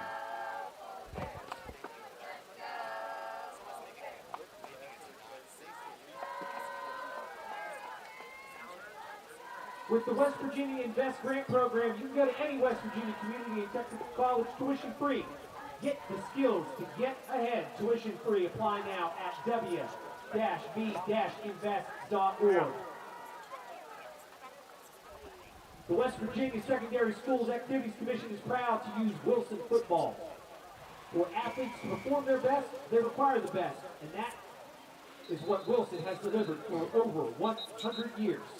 Wilson is the official football partner of the WVSSAC. Bridgeport is looking at a 4th down and a short 3, long 2. The ball at the 36.5-yard line. And the Polar Bears would love to get a stop here. Just 53 seconds to go in the second quarter. Bridgeport has just 1 timeout left now. And the Indians go to a different formation with receivers bunched to the right. Spatafor back at quarterback in the shotgun. And now he's going to run with it, and he's hit, and he's going to be stopped short of the first down. And the Polar Bears will hold the Indians, and the clock will stop with 45 seconds to go. So Spatafor got 1 yard, but he needed about another 1.5 yards, and the Polar Bears will take over on downs. Yeah, without a doubt, our best defensive possession so far, and those were 4 pretty solid plays on that drive that we just had. So, we just proved we can do it. We just have to regroup. We got 45 seconds here. Let's get something out of this drive. And Whitehair returns at quarterback now, and obviously the Polar Bears are in a passing situation, empty backfield. 1st down and 10 at the 35, 45 seconds left in the half. Over the middle, the pass is caught by Martin at the 45, and he gets down to the 49, and it'll be a Polar Bear 1st down, which will stop the clock. It's a 14-yard gain. Great protection by that Polar Bear offensive line. Whitehair had time to survey the field, and a nice throw and catch. 30 seconds to go, 1st and 10, and Whitehair back to pass. Running to the near side, he's going to take it and then run out of bounds as he gets inside the 40-yard line on a quarterback run. Yeah, we gave up a little bit of an inside pass rush move on that play, and Whitehair did a nice job of of moving in the pocket and getting a positive gain. So 25 seconds, still have a chance here to get some points. 2 quick first downs. The Polar Bears have it just inside the 40. 25 seconds left. Fairmont has 2 timeouts remaining. Whitehair, empty backfield. Gets the snap, and flags are down at the line of scrimmage. Timeout called by Bridgeport, not a flag, a timeout called by the Indians. So timeout Bridgeport, 27 seconds left until halftime. It's Bridgeport 20, Fairmont nothing on 93.1 WFGM. We have the skill set internally to take almost any project from a concept all the way through to completion. We don't manufacture widgets. We do things that make a huge impact to society, so we take what we do very, very seriously. There's a great sense of satisfaction and accomplishment that you really contributed to society, really did your part to make where you are from a better place than it was before you came there. Featuring Class AAA title game Friday at noon, AA at 7 p.m., AAA game on Saturday at noon, and the Quad Championship will be played 7 o'clock Saturday evening. Get your tickets at WBSSAC.com. The Polar Bears looking at a 1st and 10 just inside the Bridgeport 40. 27 seconds to go in the half, and Fairmont trailing 20-0. Whitehair has come in, though, and directed the Polar Bears to back-to-back first downs. One scoreboard says 23 seconds. Now they get it up to, well, 2 minutes and 57 seconds would be better, but they have to get the scoreboard adjusted. They wanted to put just a little more time on the clock. Now it shows 25.7 seconds to go in the half. Whitehair has Calgary back, has a blocker. He's back to pass. Brody lofts it down the sidelines for Jones, who's open, and he catches it inside the 10-yard line. Oh, they say he's out of bounds. Incomplete. Yeah, definitely want to take a look at this one again, Jeff, on the replay. Let's see if he had possession here. Whitehair had Jones open. To number 11, Devon Jones ruled incomplete. Oh, That's my. going to be a 2nd and 10. Yeah, he only has to have one down. I think Bridgeport got a little advantage there because Jones appeared to have the landing foot down inbounds and then stepped out. But it's 2nd and 10 for the Polar Bears at the 40 now with 20 seconds to go. Whitehair ready to throw it again. He's back to pass. Sets up, going over the middle. The pass is intercepted at the 16-yard line. The Indians have the football. Love has it, and he gets it out over the 40 to 45, and it'll be Bridgeport ball with 8 seconds to go. Yeah, it's so tough whenever you get a situation where you get those 2 safeties that are playing deep, and then try to hit a little bit of a post route with Dinger, and he just undercut the route a little bit and made a nice play. So Bridgeport gets it on the interception with 8 seconds to go, and it'll be the final play of the first half. So the pass play to Jones that looked as though he had a foot inbounds but was ruled out of bounds, and then the interception, and Bridgeport has the football now, leading 20-0 with 8 seconds to go in the first half. So a little bit of offensive excitement for the Polar Bears, but the turnover dampens it quickly. And the Indians now go, and the quarterback back to throw, and he's going downfield long, and the pass is incomplete at about the 21 with 1 second to go. 2 receivers in the area, Jeffers there and Zuliani, and I think both of them are wondering why the other was there. Yeah, Jeff, I'm an offensive lineman by trade, but I know this from football. When you have 2 receivers in the same, there's probably in the same area, most offensive coordinators are not going to be real happy. There was some kind of mix-up there. Typically there should be some spacing, and they were too close together. So 2nd down and 10 now, 1 second to go. Bridgeport has now thrown 3 passes in the game this season. In this game, and the first time the 2 teams played, they threw 1, and it was a touchdown. Now they're going to take the snap and be a little more conservative as Moses gets it. And he takes it inside the 45 and down to the 40-yard line where he is tackled and brought down. And a couple of Moses kept going even though the whistle blew, and Bigelow was still trying to bring him down. So they were marking the ball dead, and those 2 were still playing. Yeah, you hear played through the whistle. They were definitely doing that both sides. There was a penalty on the play, a holding penalty against Bridgeport, and the Polar Bears have declined the penalty to go into the locker room at halftime. So it is halftime at East West Stadium in Fairmont. News not so good for Polar Bear fans at the half. The score, Bridgeport 20, Fairmont nothing on 93.1 WFGM.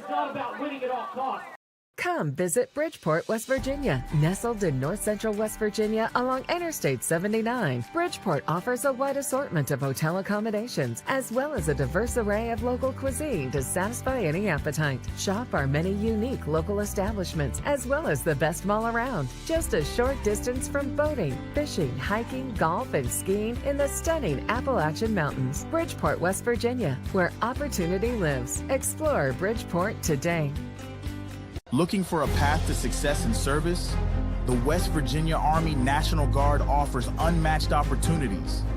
Earn your degree with up to 100% tuition assistance while gaining invaluable leadership skills. Join a team dedicated to community, state, and country. The West Virginia Army National Guard, where your future starts today.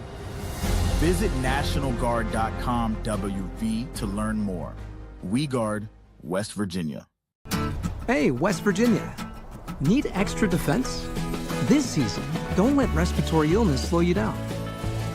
Vaccines are your best defense this fall because your health protects their future so you can celebrate safely, get closer with confidence, and never miss a moment.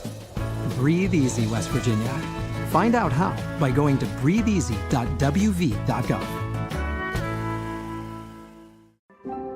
Chances are, you've thought about fostering before. You've thought about how much good you could do, opening your home for a West Virginia kid who needs a stable place to stay. How you could be the foster home for a teen, or the reason two siblings get to stick together. If you've ever thought about fostering, West Virginia needs you now. Take the next step on your foster care journey at wefosterwv.org.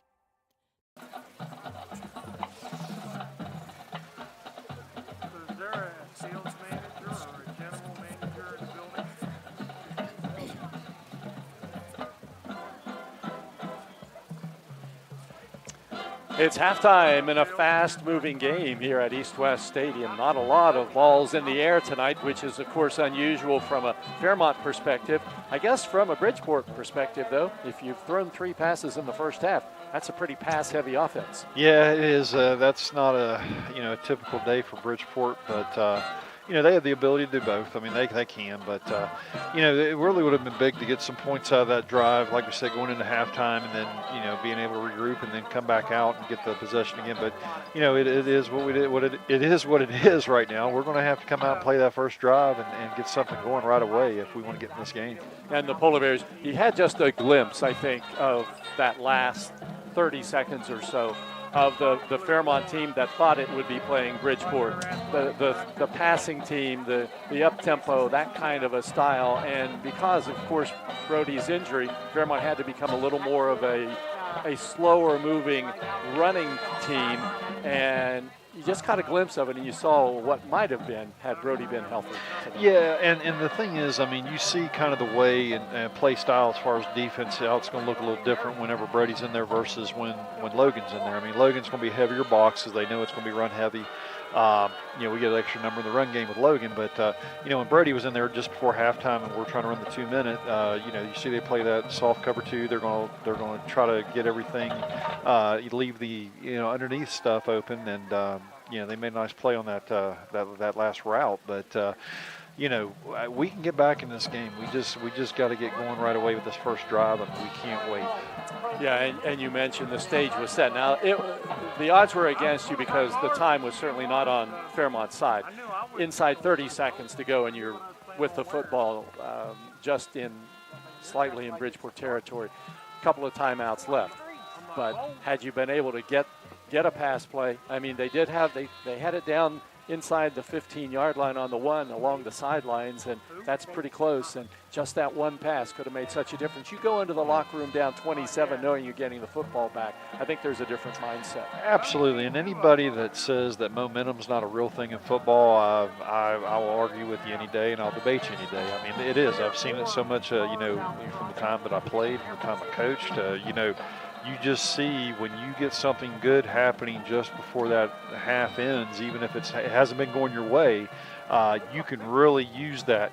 A lot of coaches will say those last few minutes before that first half ends and the first few minutes of the second half, a lot of times will determine a ball game. So, didn't quite go entirely. I mean, we obviously didn't give up a score. We played better defensively on that last drive, but, you figure we get a score there and then, come out and, the first 3-4 minutes of this second half, it totally flips the game. I mean, we'd be looking at a 2014 game versus a 20-0 game. So, even get back in the game just with a score of any kind next time out, next drive, it will be big.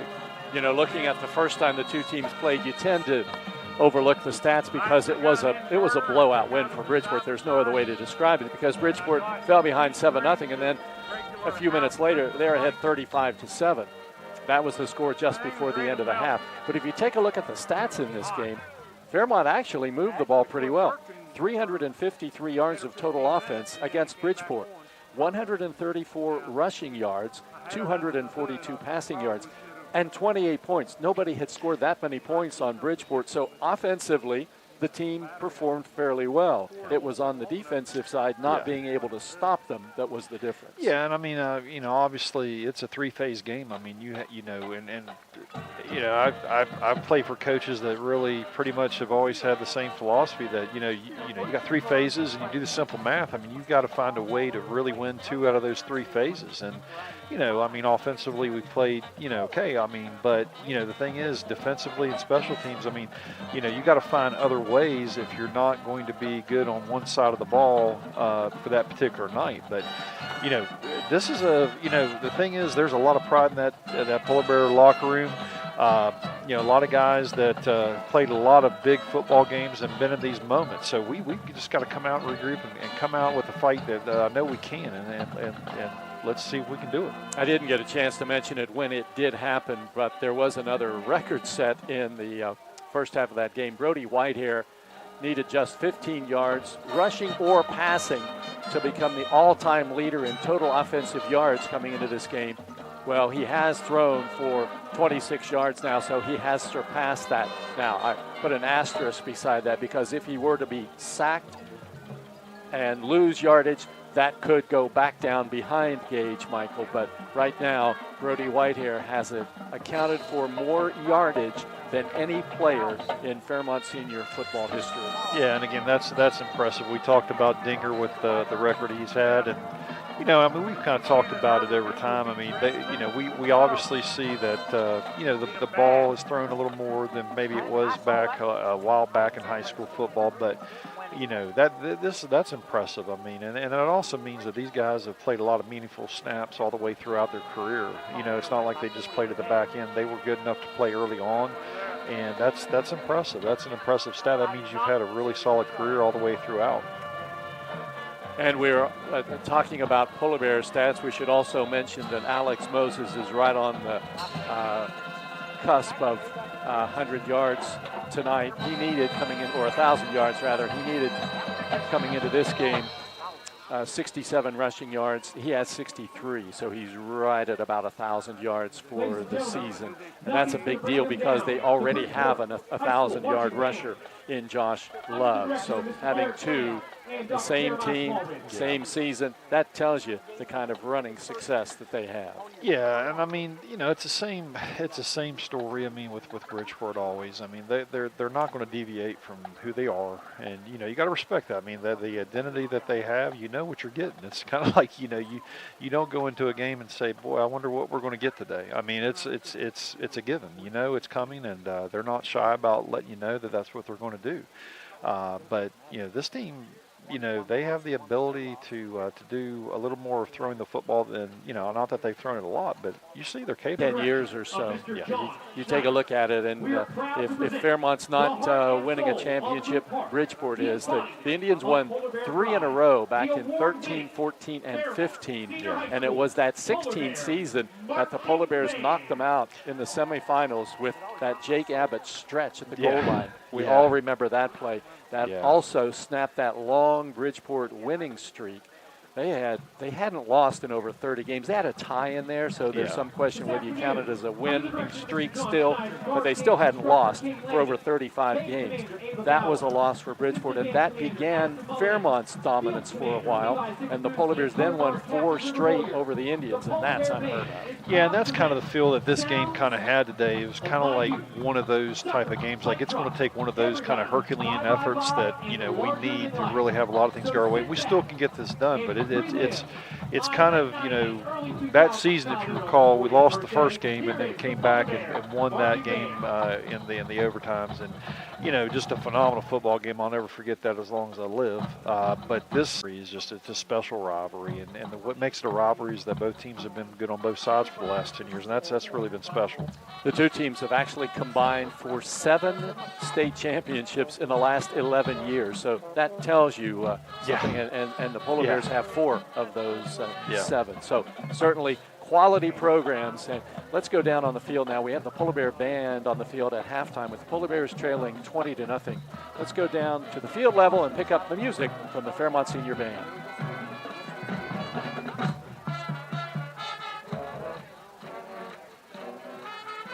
Virginia's largest restoration company is now in the heart of the Mountain State. With a location in Charleston, joining our branches in Wheeling, Morgantown, and Pittsburgh, we'll be there to help when you need it most. Our expert team and state-of-the-art equipment is ready to serve the Kanawha Valley 24 hours a day. From water damage to fire restoration, when disaster strikes your home or business, tell your insurance provider you prefer the official restoration partner of Marshall Athletics, Panhandle Cleaning and Restoration.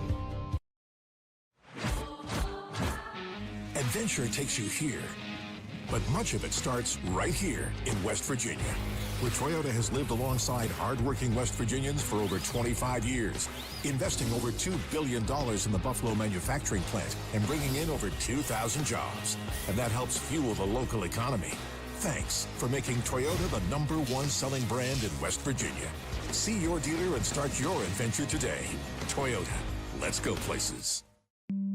We have the skill set internally to take almost any project from a concept all the way through to completion. We don't manufacture widgets. We do things that make a huge impact to society, so we take what we do very, very seriously. There's a great sense of satisfaction and accomplishment that you really contributed to society, really did your part to make where you are from a better place than it was before you came there.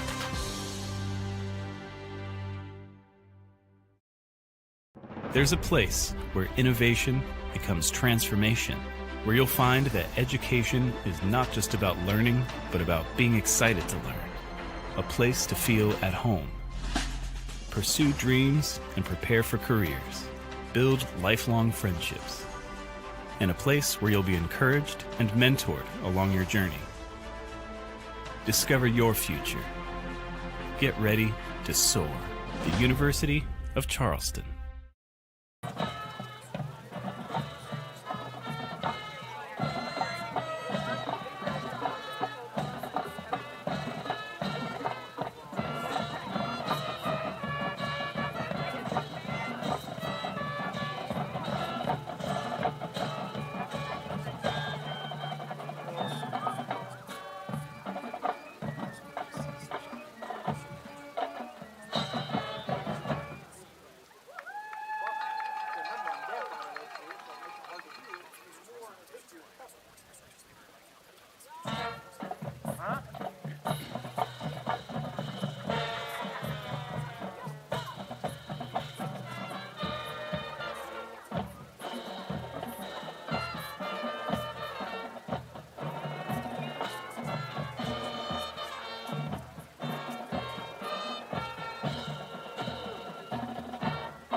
It's halftime at East West Stadium in Fairmont. The Polar Bears trailing the Bridgeport Indians by a score of 20-0. The Polar Bear Band performing at halftime. Bridgeport has already had its halftime show. Let's take a look at some of the first half stats.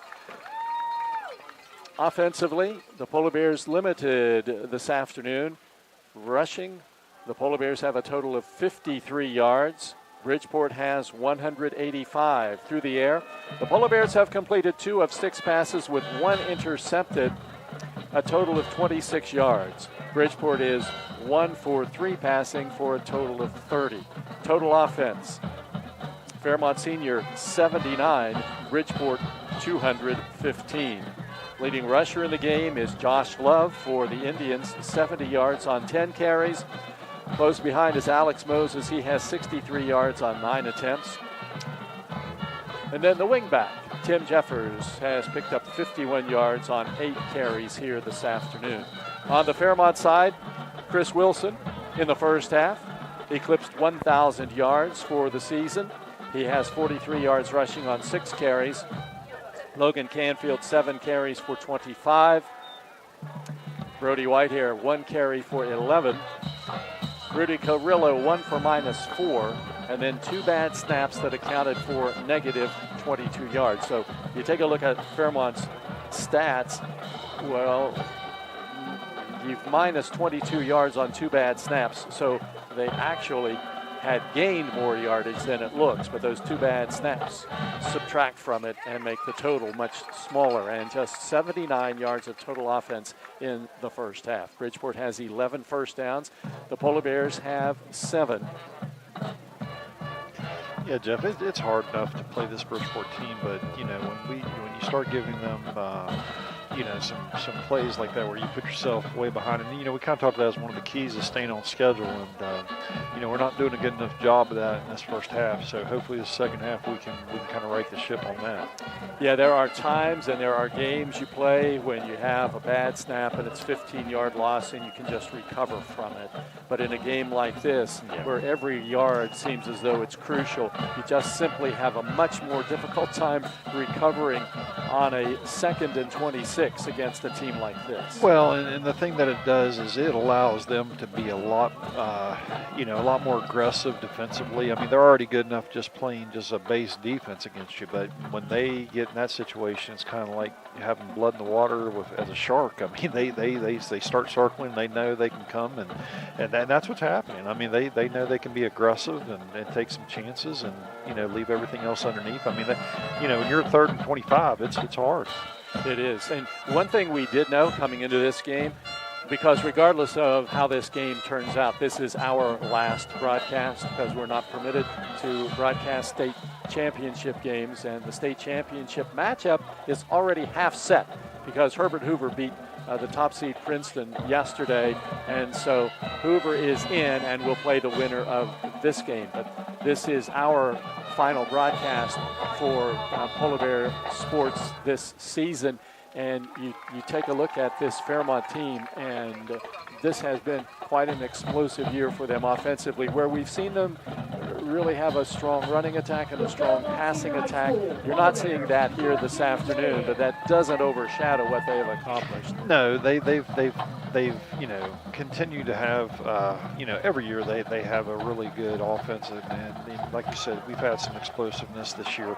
But the thing about it is that we have the ability to play a little bit of both sides now. We can be the explosive in the pass game with Whitehair, and then obviously bringing Logan in, that's a different look. But I think I like the plan. It's just the thing is that we've got to do all the things that kind of surround it that you have to do that are part of fundamental football. You've got to do those things where you don't put yourself in bad situations of just executing a fundamental such as a center quarterback exchange. I mean that's something that's got to happen. And you and I have seen a number of Bridgeport teams, and this team would definitely rank. Absolutely, I've seen a lot of Bridgeport football, and this is a very, very good Bridgeport football team. I will give them credit. I mean, they really are. They're really balanced.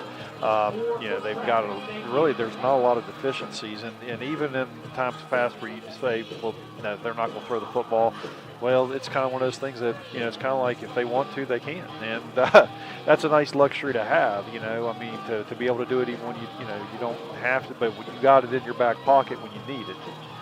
So, and how about a quick update on the Pittsburgh Steelers? Let me know what's going on and what's up next. Yeah, the Cleveland Browns tomorrow, and it should be fun.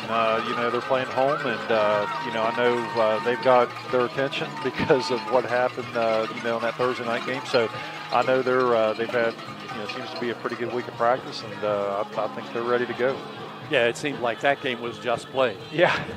Yeah, and that's kind of like what I was talking about earlier with, it's tough to beat a team twice in the same year, and it's kind of the same format that you see in professional football with playing 2 games against the same opponent during the year, your division. But, the thing about it is that, and you see it happen so many times, there might be a blowout in one game that happens the first game of the year, and then, that team gets played again later on in the year. It's an entirely different type of game or it's a different look to that game. So, you can know that. I know they say that's the old adage why they play the game, but that's one thing. Every game kind of takes on a life of its own, and you never know what you're going to get. Kind of like Forrest Gump, it's kind of like a box of chocolates, right? So you just never know. Well, I hope what you get tomorrow is certainly a lot of fun. With the Steelers playing against the Cleveland Browns in a little friendlier confines there. Yes. At Acrisure Stadium. Absolutely. When we come back, it'll be time for the start of the second half. A halftime show today brought to you by West Virginia Prevention Solutions. And the second half coming up next on 93.1 WFGM. Welcome to your home among the hills. At West Virginia Wesleyan College, you'll unearth new passions, be exposed to fresh perspectives, and find what drives you. This place of discovery is where you can become a scientist, a leader, an athlete, a performer, a friend. Opportunities include research, internships, and study abroad. Plus, our vibrant community makes for experiences you'll never forget. Discover yourself at West Virginia Wesleyan College. Performance Pre-Owned Auto Outlet had an amazing first year.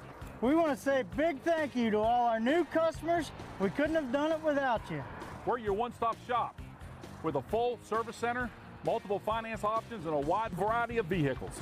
We appreciate our customers, so mention this ad and get 10% off your next service visit. Stop by and see us for deals stuffed full of savings this November.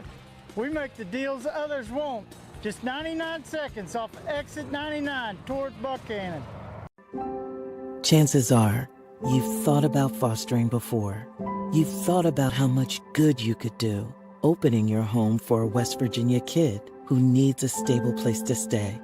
How you could be the foster home for a teen, or the reason 2 siblings get to stick together.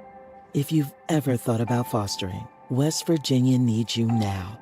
Take the next step on your foster care journey at wefosterwv.org. It's not just Concord's esteemed history of higher education excellence. It's not just Concord's 125-acre campus beautiful, nestled in West Virginia's rolling hills. It's not just Concord's wide variety of academic and artistic opportunities tailored to almost any career path. It's not just Concord's compassionate team of instructors, administrators, and staff dedicated to your success. So what is it that makes Concord University so great? Well, that's easy. It's you. Start your journey today at concord.edu.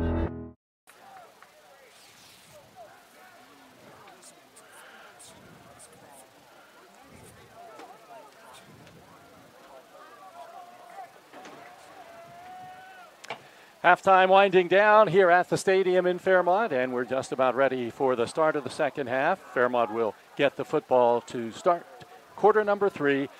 And if the Polar Bears have any shot at this game, Ray, it's got to be first possession success here in the second half. Yeah, I agree. I mean, they can't wait, because every time you give that ball back to Bridgeport, you really run the risk of them, running clock. And I mean, we can't have them run, 6-7 minute drive and take that clock down, because that window shortens as far as. So if we get a touchdown here, we can totally change the complexion of this game. So the Polar Bears now will be returning the kick as Bridgeport kicks from right to left. So they will be kicking with the wind to start the third quarter, and the Polar Bears will have the win for the fourth quarter. That was one of the lower goals for this game, was when they saw the way the wind was blowing, to try to have the wind at their backs in the fourth quarter. If it turned out to be a close game, that could make a difference in a field goal, something like that. We're a long ways from that, but you never know. 20-0 is the score. Bridgeport will kick off, and Williams, with the wind at his back, has put the ball in the end zone on 2 touchbacks. Jones and Wilson back to return for the Polar Bears. Sun shining down on the fans here at the stadium this afternoon. And Williams' kick is a line drive kick that is going to roll towards the goal line and picked up by Jones at the 1-yard line. He runs wide to the left side. He gets out to the 10, up to the 15, to the sidelines at the 20, and then is thrown out of bounds. A nice run back for the Polar Bears, Navon Jones, and a flag is thrown late on the far sidelines.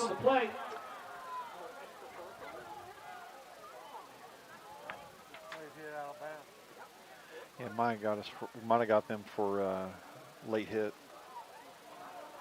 First time the two teams played, lots of penalties. Personal foul. Number 12, kicking team, 15-yard penalty. First down. Alex Moses, their excellent running back, called for a personal foul on the return, 15-yard penalty, so it gives the Polar Bears the football at the 44-yard line. First time the two teams played, the Polar Bears had 190 yards in penalties, much better here this afternoon. First down play, Canfield back to pass, now chase to the sidelines, now fires over the middle, and the pass is incomplete. Dinger was along the sidelines, and the quarterback Canfield was running to the sidelines, so he's having to angle it back, and it was overthrown incomplete. So it'll be second down and 10. Yeah, it becomes kind of like a scramble drill where you see quarterback break the pocket, break contain. Sometimes you got to come back and try to help them out a little bit. Second down, 10 yards to go from the Fairmont 44. Whitehair in now, and his pass is complete to Dinger. He catches it at the 45-yard line and then gives ground and gets up to about the 48 before he's brought down. It'll be a short gain of about 4 yards on that pass play. Yeah, I like the approach of a little short screen, especially if Canfield's going to be throwing the ball a little bit in the second half to get him some confidence. I like the idea of an easy completion. So now the Polar Bears have Whitehair in the game and Canfield as a running back to his right. Snap comes to Brody, who's back to pass. Chased out of the pocket, running to the near side. And Brody's going to run for the first down, but he's going to slide a little short. And there's a flag as there's a hit on Whitehair. With the quarterback Keith. And that'll give the Polar Bears a first down. A lot of flags on the play. Yeah, that's in today's football with, when that quarterback goes to slide, if you can see it happening, I mean, you got to back off, and they're going to call that every time. Dead ball, personal foul, defense, number 21, 15-yard penalty at the end of the run. First down. There's some situations sometimes when that slide happens, and it happens real late. It's really hard on the defensive player to make that decision. But when it happened, there was a situation where it happened pretty soon. You got to back off. So the Polar Bears now first down and 10 at the 32-yard line. Whitehair still in, short pass thrown at the feet of Calger, incomplete on the far side. Yeah, they had the right play call and the right decision, everything from top to bottom. They brought a little edge pressure from the field and had Calger out in the flat, and if it would have been just a little bit more on point, we would have really had a nice game. Brody Whitehair stays in the game at quarterback. This is the longest stretch he's played at that spot. Canfield is still in the game, but he's a receiver now. The ball is at the Bridgeport 32, second down and 10. Polar Bears trail 20-0. Brody back to pass, sets up, fires far side, and the pass is caught at the 15-yard line by Dinger, trying to get free. He does, and he gets down to about the 20-yard line. Cannon Dinger gets a Polar Bear first down. It'll be a 12-yard pass play. Yeah, you just see the experience from Dinger in that play. A lot of high school receivers won't understand coverages that well, but he sits down in that zone and just finds a soft spot and sits down and just make himself available for Whitehair. Nice execution. First down, 20 yards to go for the Polar Bears. We're in the third quarter, just underway. Fairmont trying to get on the scoreboard for the first time this afternoon.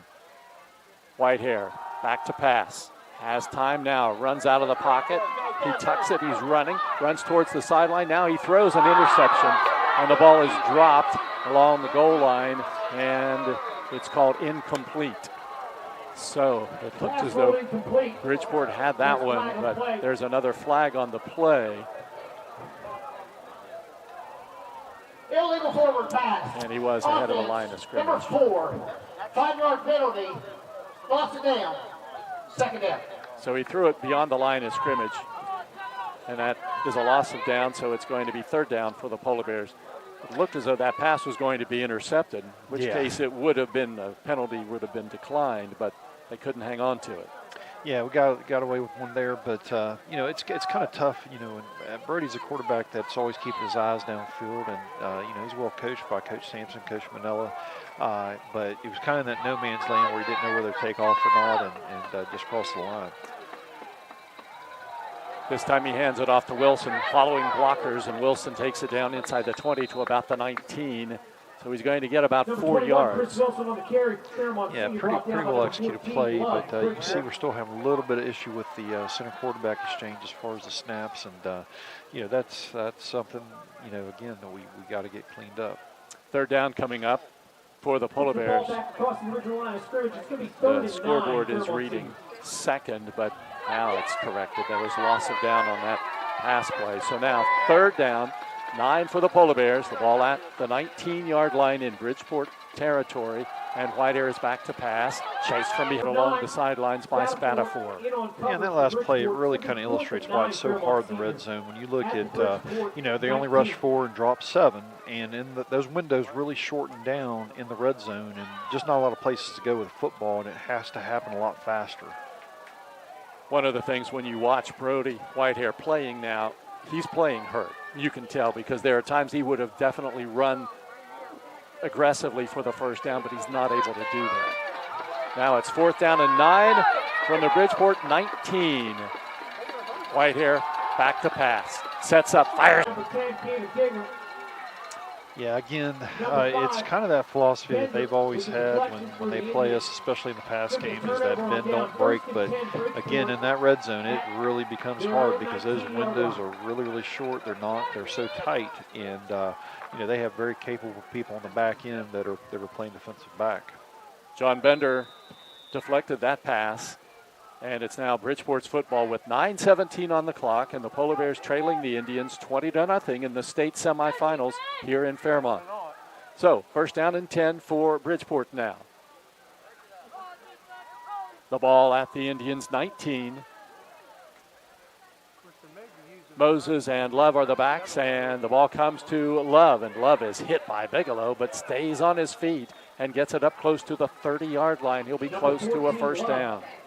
Yeah, they run a perimeter toss play, and they get a little movement. A lot of times when you block a perimeter play, as an offensive line coach, you're probably pretty happy with just getting a seal. But they got a little movement going up the field too, and that makes it very hard to defend that play. Second down and a yard to go for the Indians, and maybe not even a yard, as the ball is just on the Bridgeport side of the 29, and they need to take it just over the 29-yard line. There is the counter coming to Jeffers. Jeffers gets the first down, breaks a tackle, and he's finally brought down by the Polar Bears' Trevor Bigelow at about the 41-yard line, but that will be a gain of 12 yards on the play. Yeah, I spoke to it some in the first half. That those 5 and 6 yard gains. As the game wears on and they continue to stay with commitment to the run game as they do. Sometimes those gains become the 8, 9, and 10 yard gains, and that's what we've got to get a handle on really fast. 8 minutes and 6 seconds turning here in the third quarter. Bridgeport with a 20-0 lead. The Polar Bears have not really threatened offensively here in this game this afternoon. And there is the keeper right up the middle for Love, and he doesn't get much, maybe a yard in the center of the Polar Bear line. Number 14, Love with the carry for Bridgeport.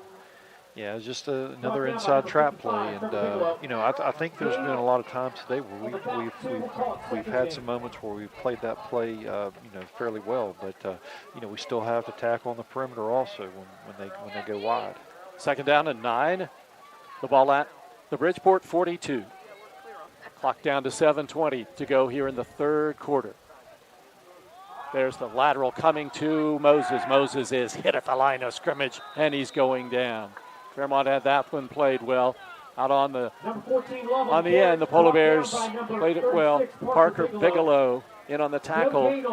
It'll be 3rd down and 9 yards to go. No gain on that carry. Yeah, very well played. You see, we get, on the perimeter, if we get past the football, we really can defend that play pretty well. Just got to keep doing that, be consistent on the perimeter play. 3rd down and 9. Bridgeport has not punted here in this game this afternoon. 3rd down, 9, and there is the counter play coming to Jeffers. Jeffers cutting the corner, and he gets the 1st down and more. He's inside the 40. He's inside the 30. Down the sidelines and run out of bounds near the 20-yard line, and there's no flag on the play. That's a big gain on 3rd down for Bridgeport. Run out of bounds at about the 24-yard line. 1st down for the Indians. Yeah, it's so tough as a perimeter player when you're out there on an island and all of a sudden things come back your way, and it seems kind of counterintuitive, but you have to come up and you can't play flat-footed. You've got to come up and attack it. Break it down, but you got to come and attack it. The ball is at the 23-yard line. It's 1st down and 10 for the Indians. And there is Moses taking the ball off the right side, and he'll take it inside the 20 to the 19-yard line. So he'll get 4 yards on the play, and it will be 2nd down and 6. Damani Johnson. Yeah, Jeff, this is exactly what we don't want to have happen, because this clock just continues to wind down, and they're happy and content to just keep letting it wind down, and they want a long time consuming drive that eats up the clock, and that's what they're doing very well in this drive. The ball's at the 19 in the center of the field. Bridgeport moves from right to left.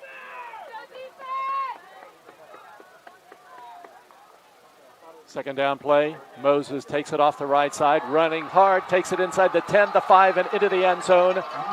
Alex Moses takes it in. It'll be a 19-yard run and another Bridgeport TD. It's 26-0. Yeah, here they come with the power play, and when they get to make one cut and go north and south, it's almost impossible to stop.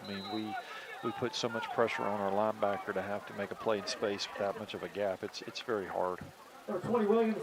Williams ready to attempt the extra point from right to left. The ball is down, the kick is high, and the kick is good. And there's timeout on the field. 5:38 to go. 3rd quarter from East West Stadium in Fairmont. It's Bridgeport 27, Fairmont Senior nothing on 93.1 WFGM. We have the skill set internally to take almost any project from a concept all the way through to completion. We don't manufacture widgets. We do things that make a huge impact to society, so we take what we do very, very seriously. There's a great sense of satisfaction and accomplishment that you really contributed to society, really did your part to make where you are from a better place than it was before you came there. In the Southwest, the SWAC Championship, with 7:56 left in the second. South Dakota State for Southern and Jackson State ties 3-all. Bridgeport scores again and now leads it 27-0, and the Indians are getting ready to kick off. The kickoff will go from right to left. Tees the ball up on the near hash. Williams will be kicking. Last time he tried a line drive kick that Navon Jones was able to scoop up and head down the sidelines, and now the official sending Rudy Carrillo. Apparently a mouthpiece issue, so Carrillo has to go to the sidelines, and Logan Canfield will replace him. Carrillo was right at the 50, one of the first Polar Bears at the 50-yard line on the near sidelines. So, replaced by Canfield, and the kicker, Williams, will get the signal and kick it from right to left. This one is a line drive kick that will go into the end zone for the touchback, and that's 1st and 10 for the Polar Bears now at their own 20-yard line. It'll be 1st and 10, Fairmont Senior at the 20.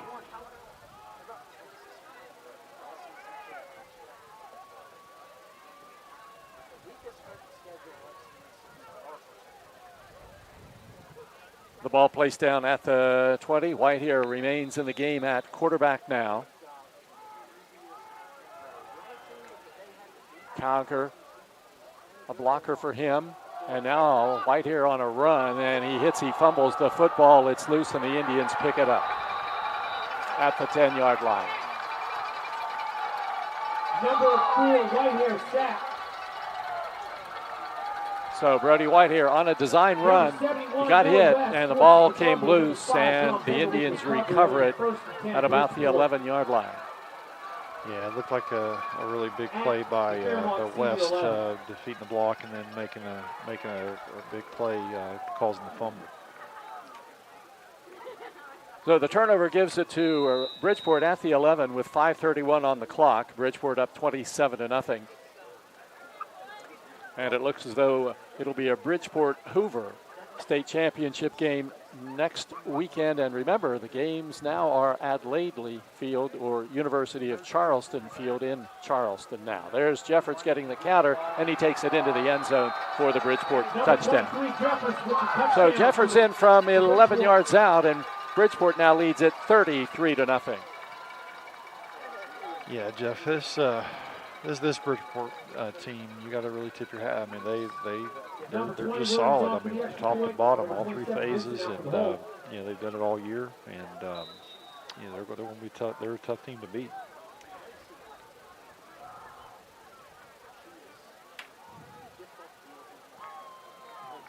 Correction, Bridgeport is going to attempt 2. So the Indians now decide to go for the 2-point conversion. And Moses runs it off the right side, and Moses is stood up and stopped. And there's timeout on the field with 5 minutes and 24 seconds to go. In the third quarter from East West Stadium, the score, the Bridgeport Indians 33, the Fairmont Polar Bears nothing, a 93.1 WFGM. For a path to success in service, the West Virginia Army National Guard offers unmatched opportunities.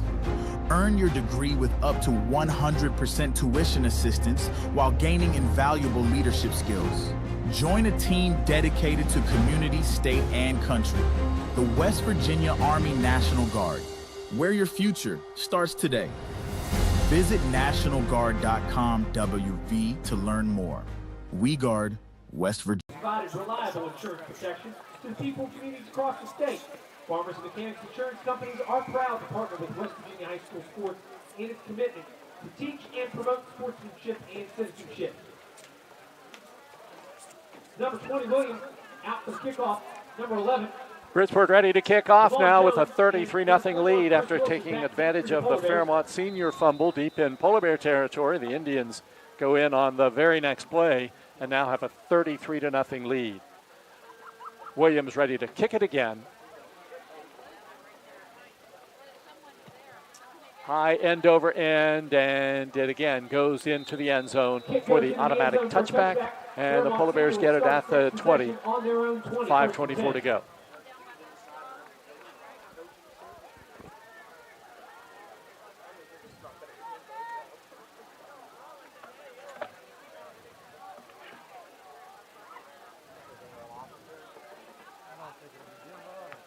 Canfield returns as the Polar Bear quarterback now. Looking at a 1st down and 10 at the 20-yard line. And he gives it to Damani Johnson. No, he keeps it. Faked it to Johnson. Kept it, and he gets back to the line of scrimmage, and that's all. No gain on the play. It'll be 2nd down and 10 for the Polar Bears. Yeah, this is a situation where there's a lot of guys that have played a lot of meaningful football for Fairmont Senior over the years, and this is one where they want to play and try to get something positive going here in the second half. you know, a lot of them are going to be, you know, finishing up football careers, and they want to get something positive here. Brody Whitehair back into the game now. At the quarterback spot, looking at a 2nd down and 10. He's back to pass. Little short screen pass to the far side, and it is complete and taken up to about the 25-yard line by Damani Johnson. 5-yard gain, 3rd down and 5. Gain of 5, 3rd and 5.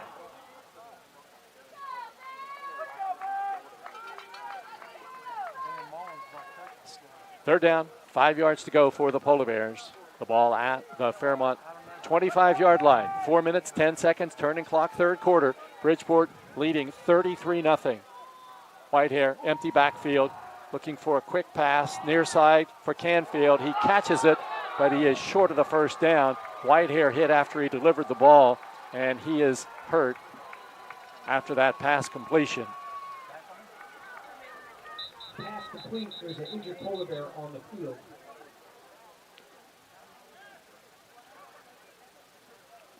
So Canfield makes the catch. Short gain on the play. And Brody Whitehair looks as though might be leg that they're working on and not his shoulder that was injured. And I can tell by the way he's holding his arms that it's not his shoulder that's bothering him. And it may just be a cramp. He hasn't played for a while.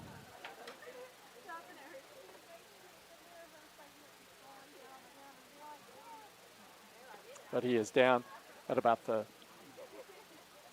18, 19-yard line. The pass took the ball up to the 28, where it's going to be 4th down and 2 for the Polar Bears.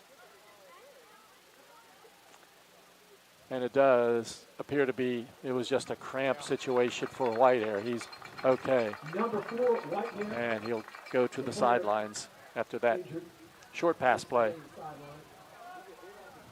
Just 3 yards. With his completion on the last pass, it's going to bring up a 4th and a long one.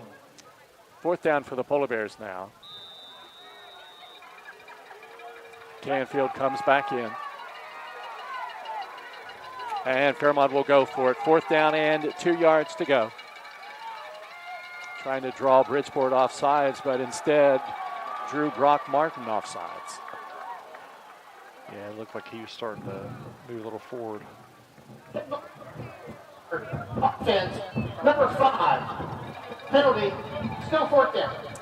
So 4th down Polar Bears. Now 7 yards to go. The ball comes back to the 23-yard line. And it's going to be a punting situation now. Martin will do the punting after that 5-yard penalty. The game clock, my signal. Thank you. 3:30 on the clock. Martin ready to kick. Punt it away from left to right. Spiraling punt, fair catch called for, and the ball is caught near midfield. And it'll be Bridgeport's ball. That was Williams, Donovan Williams, on the punt return at the 49 in Indians territory with 3:20 to go, and Bridgeport leading 33-0.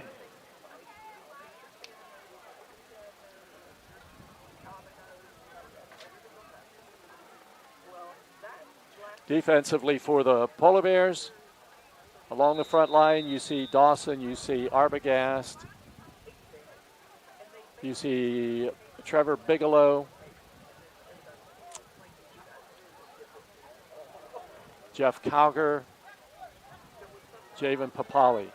So here we go. 1st down and 10 yards to go now for Bridgeport from its own 49. And it is Moses. Moses breaks a tackle from Cowger, and now a flag is thrown as he takes it to the 46 in Fairmont territory. Number 12, Moses would carry their flags on the play. Yeah, I said it earlier. I mean, Moses really runs hard. He is for size. He runs really hard. It'll be a gain of about 5 yards on the play, and there's going to be a penalty assessed at the end of the run. Let's hear it. Signal smack. Defense, number 5-yard penalty at the end of the run. We will replay. incidental face mask called against the Polar Bears. So it was a 5-yard gain for Moses. That gives him 91 rushing yards, 5-yard penalty. Actually, I guess we'll call it a 4-yard gain because it's just got about a foot to go for the first down. So it's going to be 3rd down and less than a yard. Football marked at the 41-yard line in Fairmont territory. Game clock, 2 minutes, 50 seconds and counting. The Polar Bears trailing 33-0. The Indians are headed to the Class AAA State Championship next weekend in Charleston. And there's the counterplay to Jeffers again. And Jeffers wading through tacklers, and he'll take the football inside the 35 before Hunter Bigelow grabs him and brings him down. But it'll be a Bridgeport first down, and the football belongs to the Indians at about the 34. Yeah, that, you know, we talk about it every year, but I mean the same blocking scheme that they they use in Pee Wee football, they use all the way throughout, and I mean that pays dividends because they know by the time they get to high school they know what the expectation is, they know what it is that they're trying to accomplish. There's no doubt. I think we had 2 players actually physically tangled up down on the field. Hunter Bigelow's helmet is off, and they're trying to get Hunter Bigelow's helmet off of Jeffers. It somehow got attached to him. I don't know how that worked, but that's why there wasn't anything, no personal fouls, anything like that going on. He just had his helmet stuck to him. Yeah, there was a game, I can't remember when it was. But there was I think it was an NFL game where a guy's helmet, it was just like stuck to the other guy's helmet. Yeah. It just like totally was there. I can't remember what game it was I was watching one time, but it was just something you never see. Well, that's the thing with this game. The first time the 2 teams played, things got just a little bit out of control at times, but this afternoon, there really haven't been the personal foul penalties or anything like that. Yeah. These 2 teams have done very well against one another here this time. Yeah, and I mean, that's, this is not the result that obviously Fairmont Senior wants, but you're glad to see the sportsmanship's been good on both sides. And on this play, it's taken right up the middle from the 34-yard line to about the 33 by Love.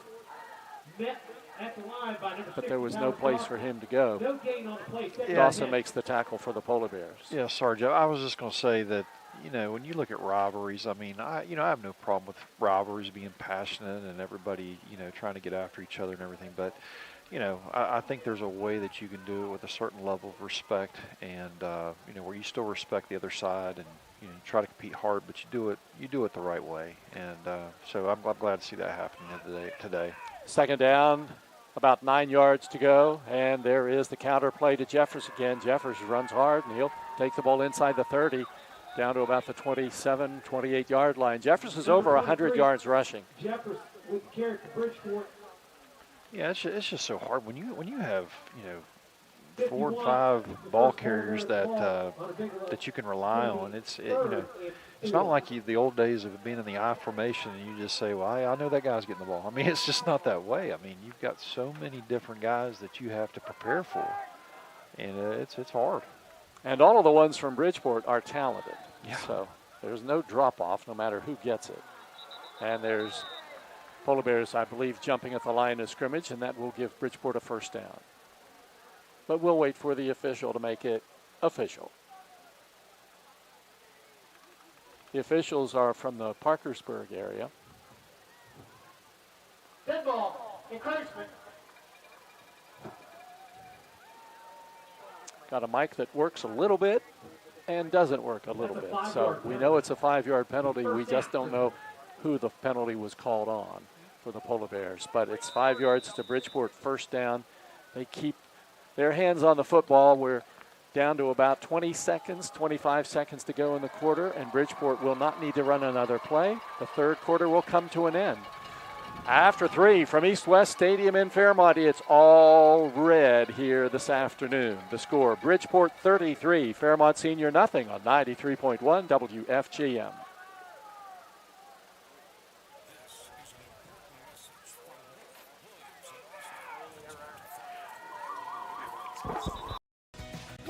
selling faster, the autumn leaves or the prices here at Dan Cava Toyota World?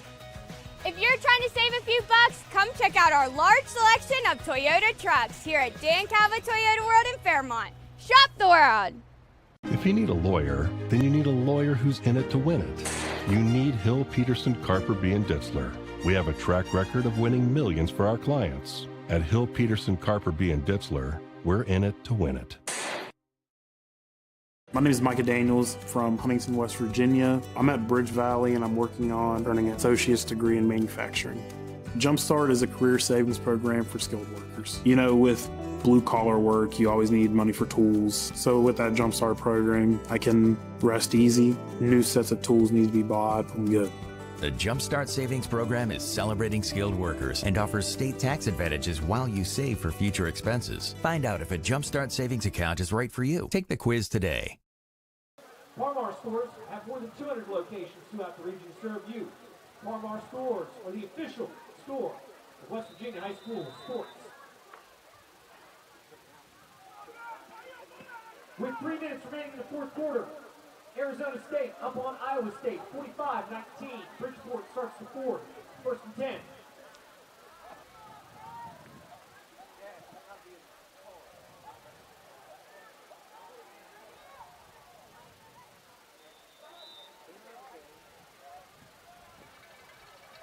Number 14, Love carries. Josh Love carries the football after some technical issues. We should be back now. And Love carries it down to the 15-yard line. And it's going to bring up 2nd and 4. Second down and about 4 yards to go for the Indians. The ball just shy of the 15-yard line. It's been a good afternoon for all of the Bridgeport running backs. They're all right around the 100-yard mark. Second down for Bridgeport. And snap goes to Moses. And Moses carries it down to about the 10-yard line, and it'll be enough for a Bridgeport first down. That's Bridgeport first down.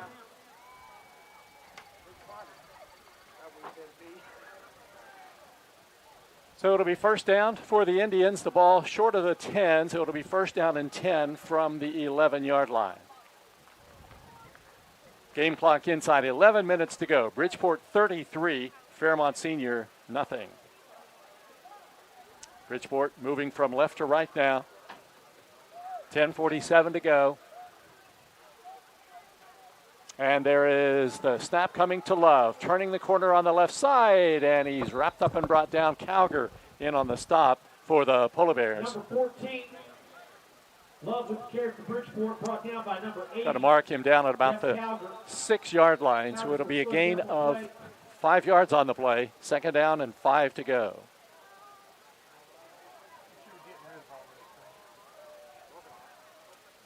Second and 5 for Bridgeport. Clock turns. 10-19. AAA state championship game next week in Charleston will be Bridgeport and Herbert Hoover. It'll be a matchup of 2 undefeated teams. Second down for the Indians, 6 yards to go from the 6-yard line. Papali, Bracero, Bigelow, Arbogast along the front line. Love and Moses are the backs. The counter goes to Jeffers. Jeffers is hit. He's going nowhere this time. Papali leads the play for the Polar Bears. And it'll be third down for Bridgeport at the 6-yard line. Jeffers with 111 rushing yards here this afternoon.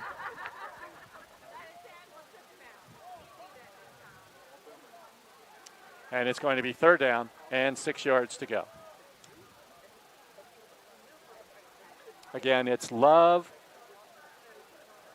and Moses as the backs. Jeffers goes in motion, and Moses on a keeper. He's grabbed in the backfield by Fantasia. He's got him, brings him down, but there's a flag thrown on the play. Brought down by number 33, John Fantasia. There is a flag on the play. It looked like it was pretty well played, but we don't know what the penalty is.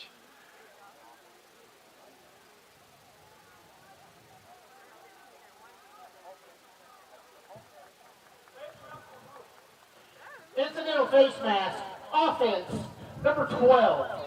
Penalty has been declined. 4th down. So an incidental face mask called on the offensive player. Moses trying to get away from Dom Fantasia, grabbed him by the face mask, and it's a loss on the play, so the Polar Bears refuse the penalty because the loss comes back to the 17.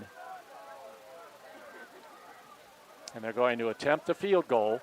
Number 20, Gavin Williams, out to attempt the field goal. Into the wind. It'll be about a 34-yard attempt. About a 34-yard field goal. Straight on, though. He doesn't have any angle. Ball down on the tee. The kick is up, and the kick is good. And Gavin Williams gets a 34-yard field goal, and there's timeout on the field. 8:35 to go in the 4th quarter. Bridgeport 36, Fairmont 0 on 93.1 WFGM. And we are back to the broadcast. That's right, you are, Chet. And the action is just now beginning as we see he is on the move. Looks like he's going to go big. Indeed he is. 16, 20, 24 ounces, Chet. Would you believe it? Victory tastes so sweet. Oh, man, I love this job. It gets better every Saturday. Go-Mart is always the right play for game day. Get in, get out, get back to the action. The West Virginia Secondary Schools Activities Commission is proud to use Wilson footballs. For athletes to perform their best, they require the best. That is what Wilson has delivered for more than 100 years. Wilson is the official. Here in the 4th quarter, sunny East-West Stadium in Fairmont. The Bridgeport Indians on the verge of another trip to the state championship game as they're ready to kick off to the Polar Bears now with a 36-0 lead. Williams tees it up on the far hash marks. This is a line drive kick held up by the wind, and Jones will get it as he goes wide to the right side up to the 20, and then is brought down inside the 25-yard line along the far sidelines, and it'll be Fairmont's ball, 1st and 10, 8:16 on the clock. This is a tough point to be in for these seniors that have played a lot of football here at Fairmont Senior. But this is one where there's a lot of pride that they have. They want to finish up strong here in these last 8 minutes. Some of them will go on to play college football, some of them may not. So this is where it starts to sink in a little bit. But this is kind of it for this is it for high school. So hopefully they can get something going here in those last 8 minutes. The ball is at the 24. Hunter Bigelow, the setter, over the ball. Canfield at quarterback, and he gives it to Chris Wilson off the right side, and Wilson carries it out over the 25 up to about the 27-yard line. Number 71, Noah West, in on the stop for Bridgeport. It'll be a gain of about 3 yards on the play, and it'll be 2nd down and about 6 or 7. Let's see where it's going to be marked down. Let's say a gain of 3, 2nd down and 7. Chris Wilson, 50 rushing yards today, put him over 1,000 for the season. And timeout called at the line of scrimmage, called by Bridgeport. Timeout Indians, 7:19 to go, 4th quarter. It's Bridgeport 36, Fairmont nothing on 93.1 WFGM. Hey, West Virginia. Need extra defense? This season, don't let respiratory illness slow you down. Vaccines are your best defense this fall because your health protects their future, so you can celebrate safely, get closer with confidence, and never miss a moment. Breathe easy, West Virginia. Find out how by going to breatheeasy.wv.gov. West Virginia Secondary Schools Activities Commission promotes athletics that provide lifelong and life quality learning experiences to high school students while enhancing their achievement of educational goals. Fairmont Senior with the ball after the Bridgeport timeout. It's 2nd down and 6 from the Polar Bear 27-yard line, and Bridgeport leading 36-0. Clock running now inside 7 minutes and 10 seconds to go. Here's Canfield on a run. He hesitates and then runs forward and takes it out over the 30-yard line up to about the 32. It's going to bring up a 3rd down And about 4 yards to go. Let's see where they mark it down. Oh, it's going to be better than that. 3rd down and about 2.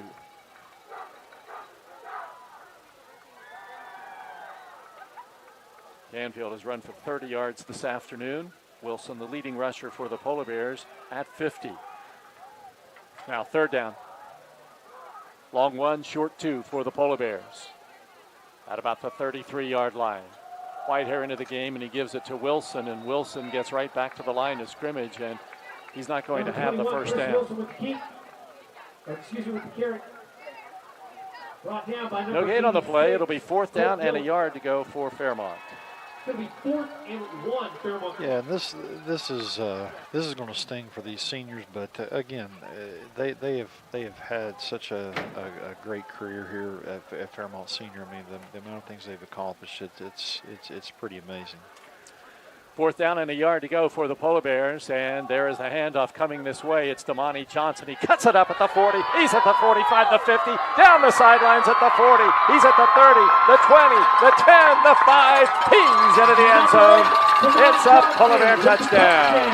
It's a 67-yard touchdown run for Damani Johnson, and the Polar Bears get on the scoreboard, trail it 36-6.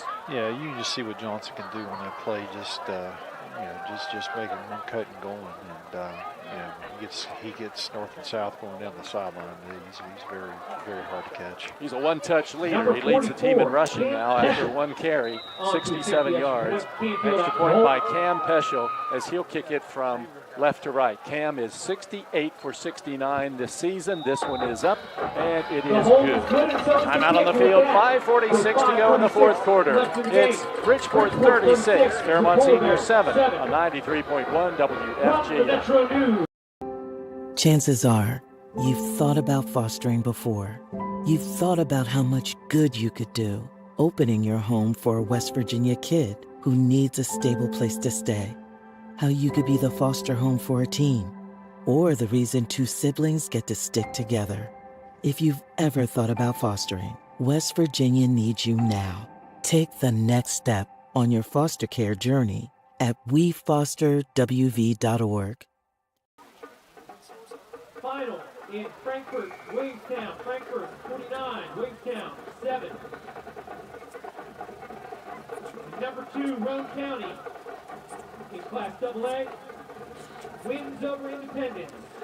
The Polar Bears get on the scoreboard. It's a touchdown run by senior Damani Johnson. He's been sharing running back duties with Chris Wilson this season, and so Johnson takes it in. It's his 7th rushing touchdown of the year. Now, Peschel will kick off for the Polar Bears from right to left. We're in a running clock situation, and the game clock is now down to 5:37. Peschel approaches the ball, and he kicks it downfield, end over end, nice kick, and it will go down into the end zone for the automatic touchback. So Peschel with the wind at his back gets the ball into the end zone. Bridgeport will take it out to the 20 and go from there, 1st down and 10.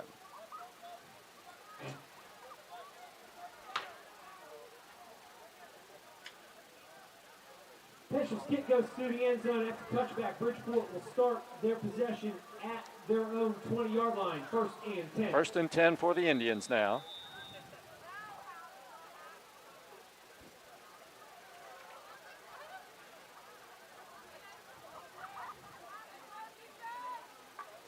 And they'll take all the time they can as the game clock is running down to 5 minutes and 5 seconds to go. The play clock is still at 25. It hasn't started to turn. The officials haven't set it, and Bridgeport could take a minute because the play clock still hasn't turned. It's still at 25, and I don't think the referee has figured that out yet. Now he starts to stop the clock. He sees Bridgeport's ready to go, so they just decide, let's go ahead. 1st down and 10 from the 20-yard line. Bridgeport has new faces in the lineup. And there's a snap and a carry up the middle for Graham Vincent, a 5'9 sophomore, and he'll get about a yard up to about the 21. It'll be 2nd down and about 9. Now I'll call it 8. Give him a gain up to the 22. Yeah, looking ahead to the matchup next week, it's going to be a tall task for somebody to beat this Bridgeport football team. I mean, it's obviously going to be two really good football teams going against each other. But I'll tell you what, this is a really good really good Bridgeport football team. The ball's at the 22. Second down and 8 yards to go. Vincent hands it off. A counter play going to the left side. And it's taken by Elijah Knight. Knight will take it up to about the 28-yard line. He'll get about 6 yards on the play. Stop initiated by number 5, Brock Martin. It's going to be a third down and about 2 yards to go for the Indians. The ball marked just short of the 29, and Bridgeport needs to get it to the 30 for a first down.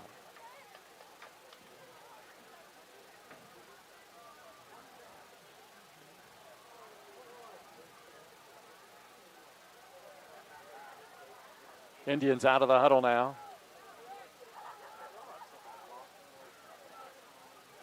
And there's a nice tackle by the Polar Bears' Trevor Bigelow as Jared Rhodes took the snap. And he was brought down for a loss and a fourth down situation, punting situation coming up for the Indians with 2:55 on the clock. Yeah, good to see Bigelow making a play there. It has had a tremendous career here at Fairmont Senior, and what he's done from the time starting as a freshman and playing a big role in I believe state championship team that year.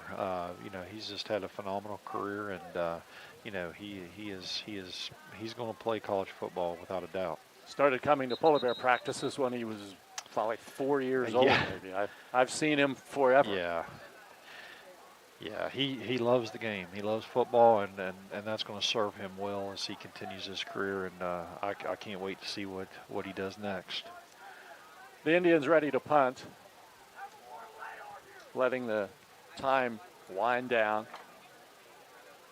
The punter's Gavin Williams. Play clock down to 8. The game clock at 2 minutes. Punt will go from left to right into the wind, and Williams gets it away, end over end punt. Damani Johnson comes up. It bounces high. He's tempted to pick it up and go with it, but he lets it roll down, and it's downed by the Indians at the 38-yard line with 1:48 to go. Fairmont trailing 36-7.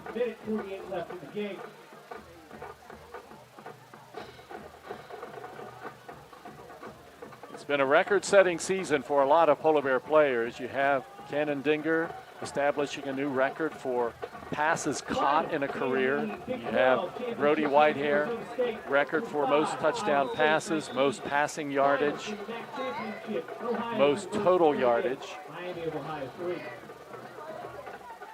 And now the Polar Bears, first down and 10 from their own 38-yard line.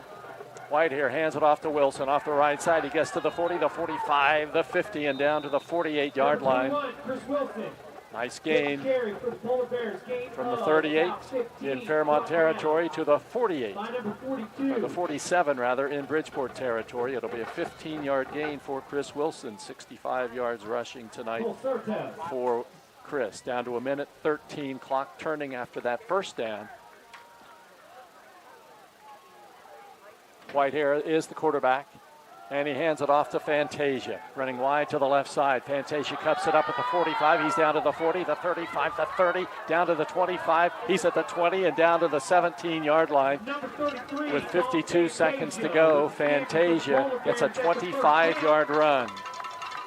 Number 10, Dante Pierre with the stop for That stops a streak that Dom had, though. He had 2 carries and 2 touchdowns. Yeah, it's just like, I kind of said as these playoffs started, it's kind of like John Madden used to say, only one team gets to end their season the way they want it. And, obviously it's not going in our way, but, this Polar Bear team has accomplished a lot. Handoff goes up the middle to Wilson. Wilson crashes into the line, gets down to the 14. He'll get about 3 on the play. 12 seconds to go. The Polar Bears will not call timeout, and this season is going to come to an end for Fairmont Senior on its home field here at East West Stadium, where this afternoon the Bridgeport Indians were just too much for the Polar Bears to handle, and the Indians win convincingly. Final score this afternoon, Bridgeport 36. Fairmont Senior 7 will wrap things up coming up next on 93.1 WFGM. 2 minutes. Chances are, you've thought about fostering before. You've thought about how much good you could do, opening your home for a West Virginia kid who needs a stable place to stay. How you could be the foster home for a teen, or the reason two siblings get to stick together. If you've ever thought about fostering, West Virginia needs you now. Take the next step on your foster care journey at wefosterwv.org.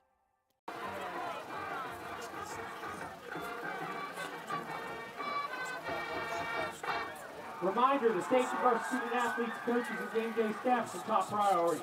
To ensure everyone's well-being, spectators are not permitted on the playing surface at any time before, during, or after the game.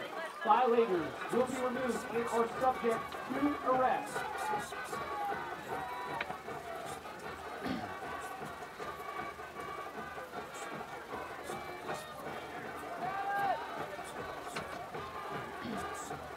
I'd like to thank everybody for coming out this afternoon to historic East-West Stadium for the semifinals, the West Virginia Class AAA football series.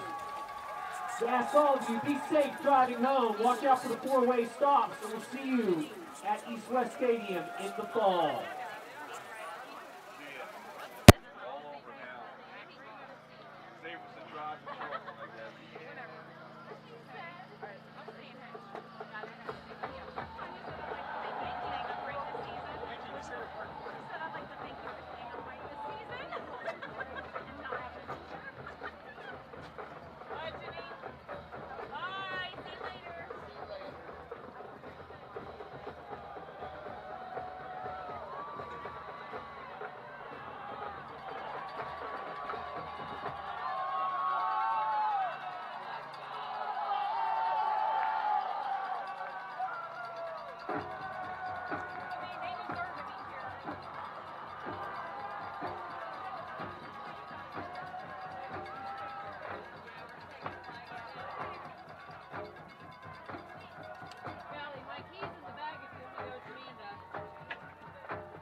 We are back to the broadcast. That's right, you are, Chet. And the action is just now beginning as we see he is on the move. Looks like he's going to go big. Indeed he is. 16, 20, 24 ounces, Chet. Would you believe it? Victory tastes so sweet. Oh, man, I love this job. It gets better every Saturday. Go-Mart is always the right play for game day. Get in, get out, get back to the action. Looking for a path to success in service? The West Virginia Army National Guard offers unmatched opportunities. Earn your degree with up to 100% tuition assistance while gaining invaluable leadership skills. Join a team dedicated to community, state, and country. The West Virginia Army National Guard, where your future starts today. Visit NationalGuard.com WV to learn more. We guard West Virginia. We're Panhandle Cleaning and Restoration, and we're gonna save you. We've got it down to a science, an absolute state of art. We do it all, restoration, cleaning, and reconstruction. When disaster strikes, just pick up the phone. We're Panhandle Cleaning and Restoration, and we're gonna save you. Adventure takes you here, but much of it starts right here in West Virginia, where Toyota has lived alongside hardworking West Virginians for over 25 years, investing over $2 billion.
I forgot who it was there. It's Chad.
We are back to the broadcast. That's right, you are, Chet. And the action is just now beginning as we see he is on the move.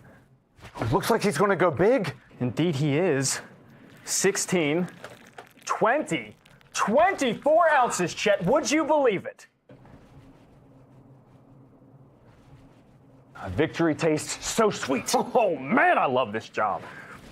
It gets better every Saturday. Go-Mart is always the right play for game day. Get in, get out, get back to the action. Looking for a path to success in service? The West Virginia Army National Guard offers unmatched opportunities. Earn your degree with up to 100% tuition assistance while gaining invaluable leadership skills. Join a team dedicated to community, state, and country.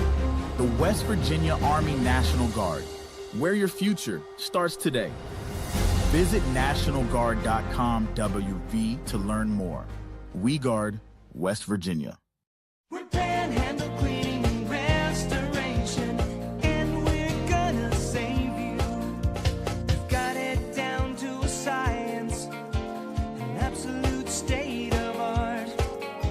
We do it all, restoration, cleaning, and reconstruction. When disaster strikes, just pick up the phone. We're Panhandle Cleaning and Restoration, and we're gonna save you. Adventure takes you here, but much of it starts right here in West Virginia, where Toyota has lived alongside hardworking West Virginians for over 25 years, investing over $2 billion in the Buffalo manufacturing plant and bringing in over 2,000 jobs. And that helps fuel the local economy. Thanks for making Toyota the #1 selling brand in West Virginia. See your dealer and start your adventure today. Toyota, let's go places.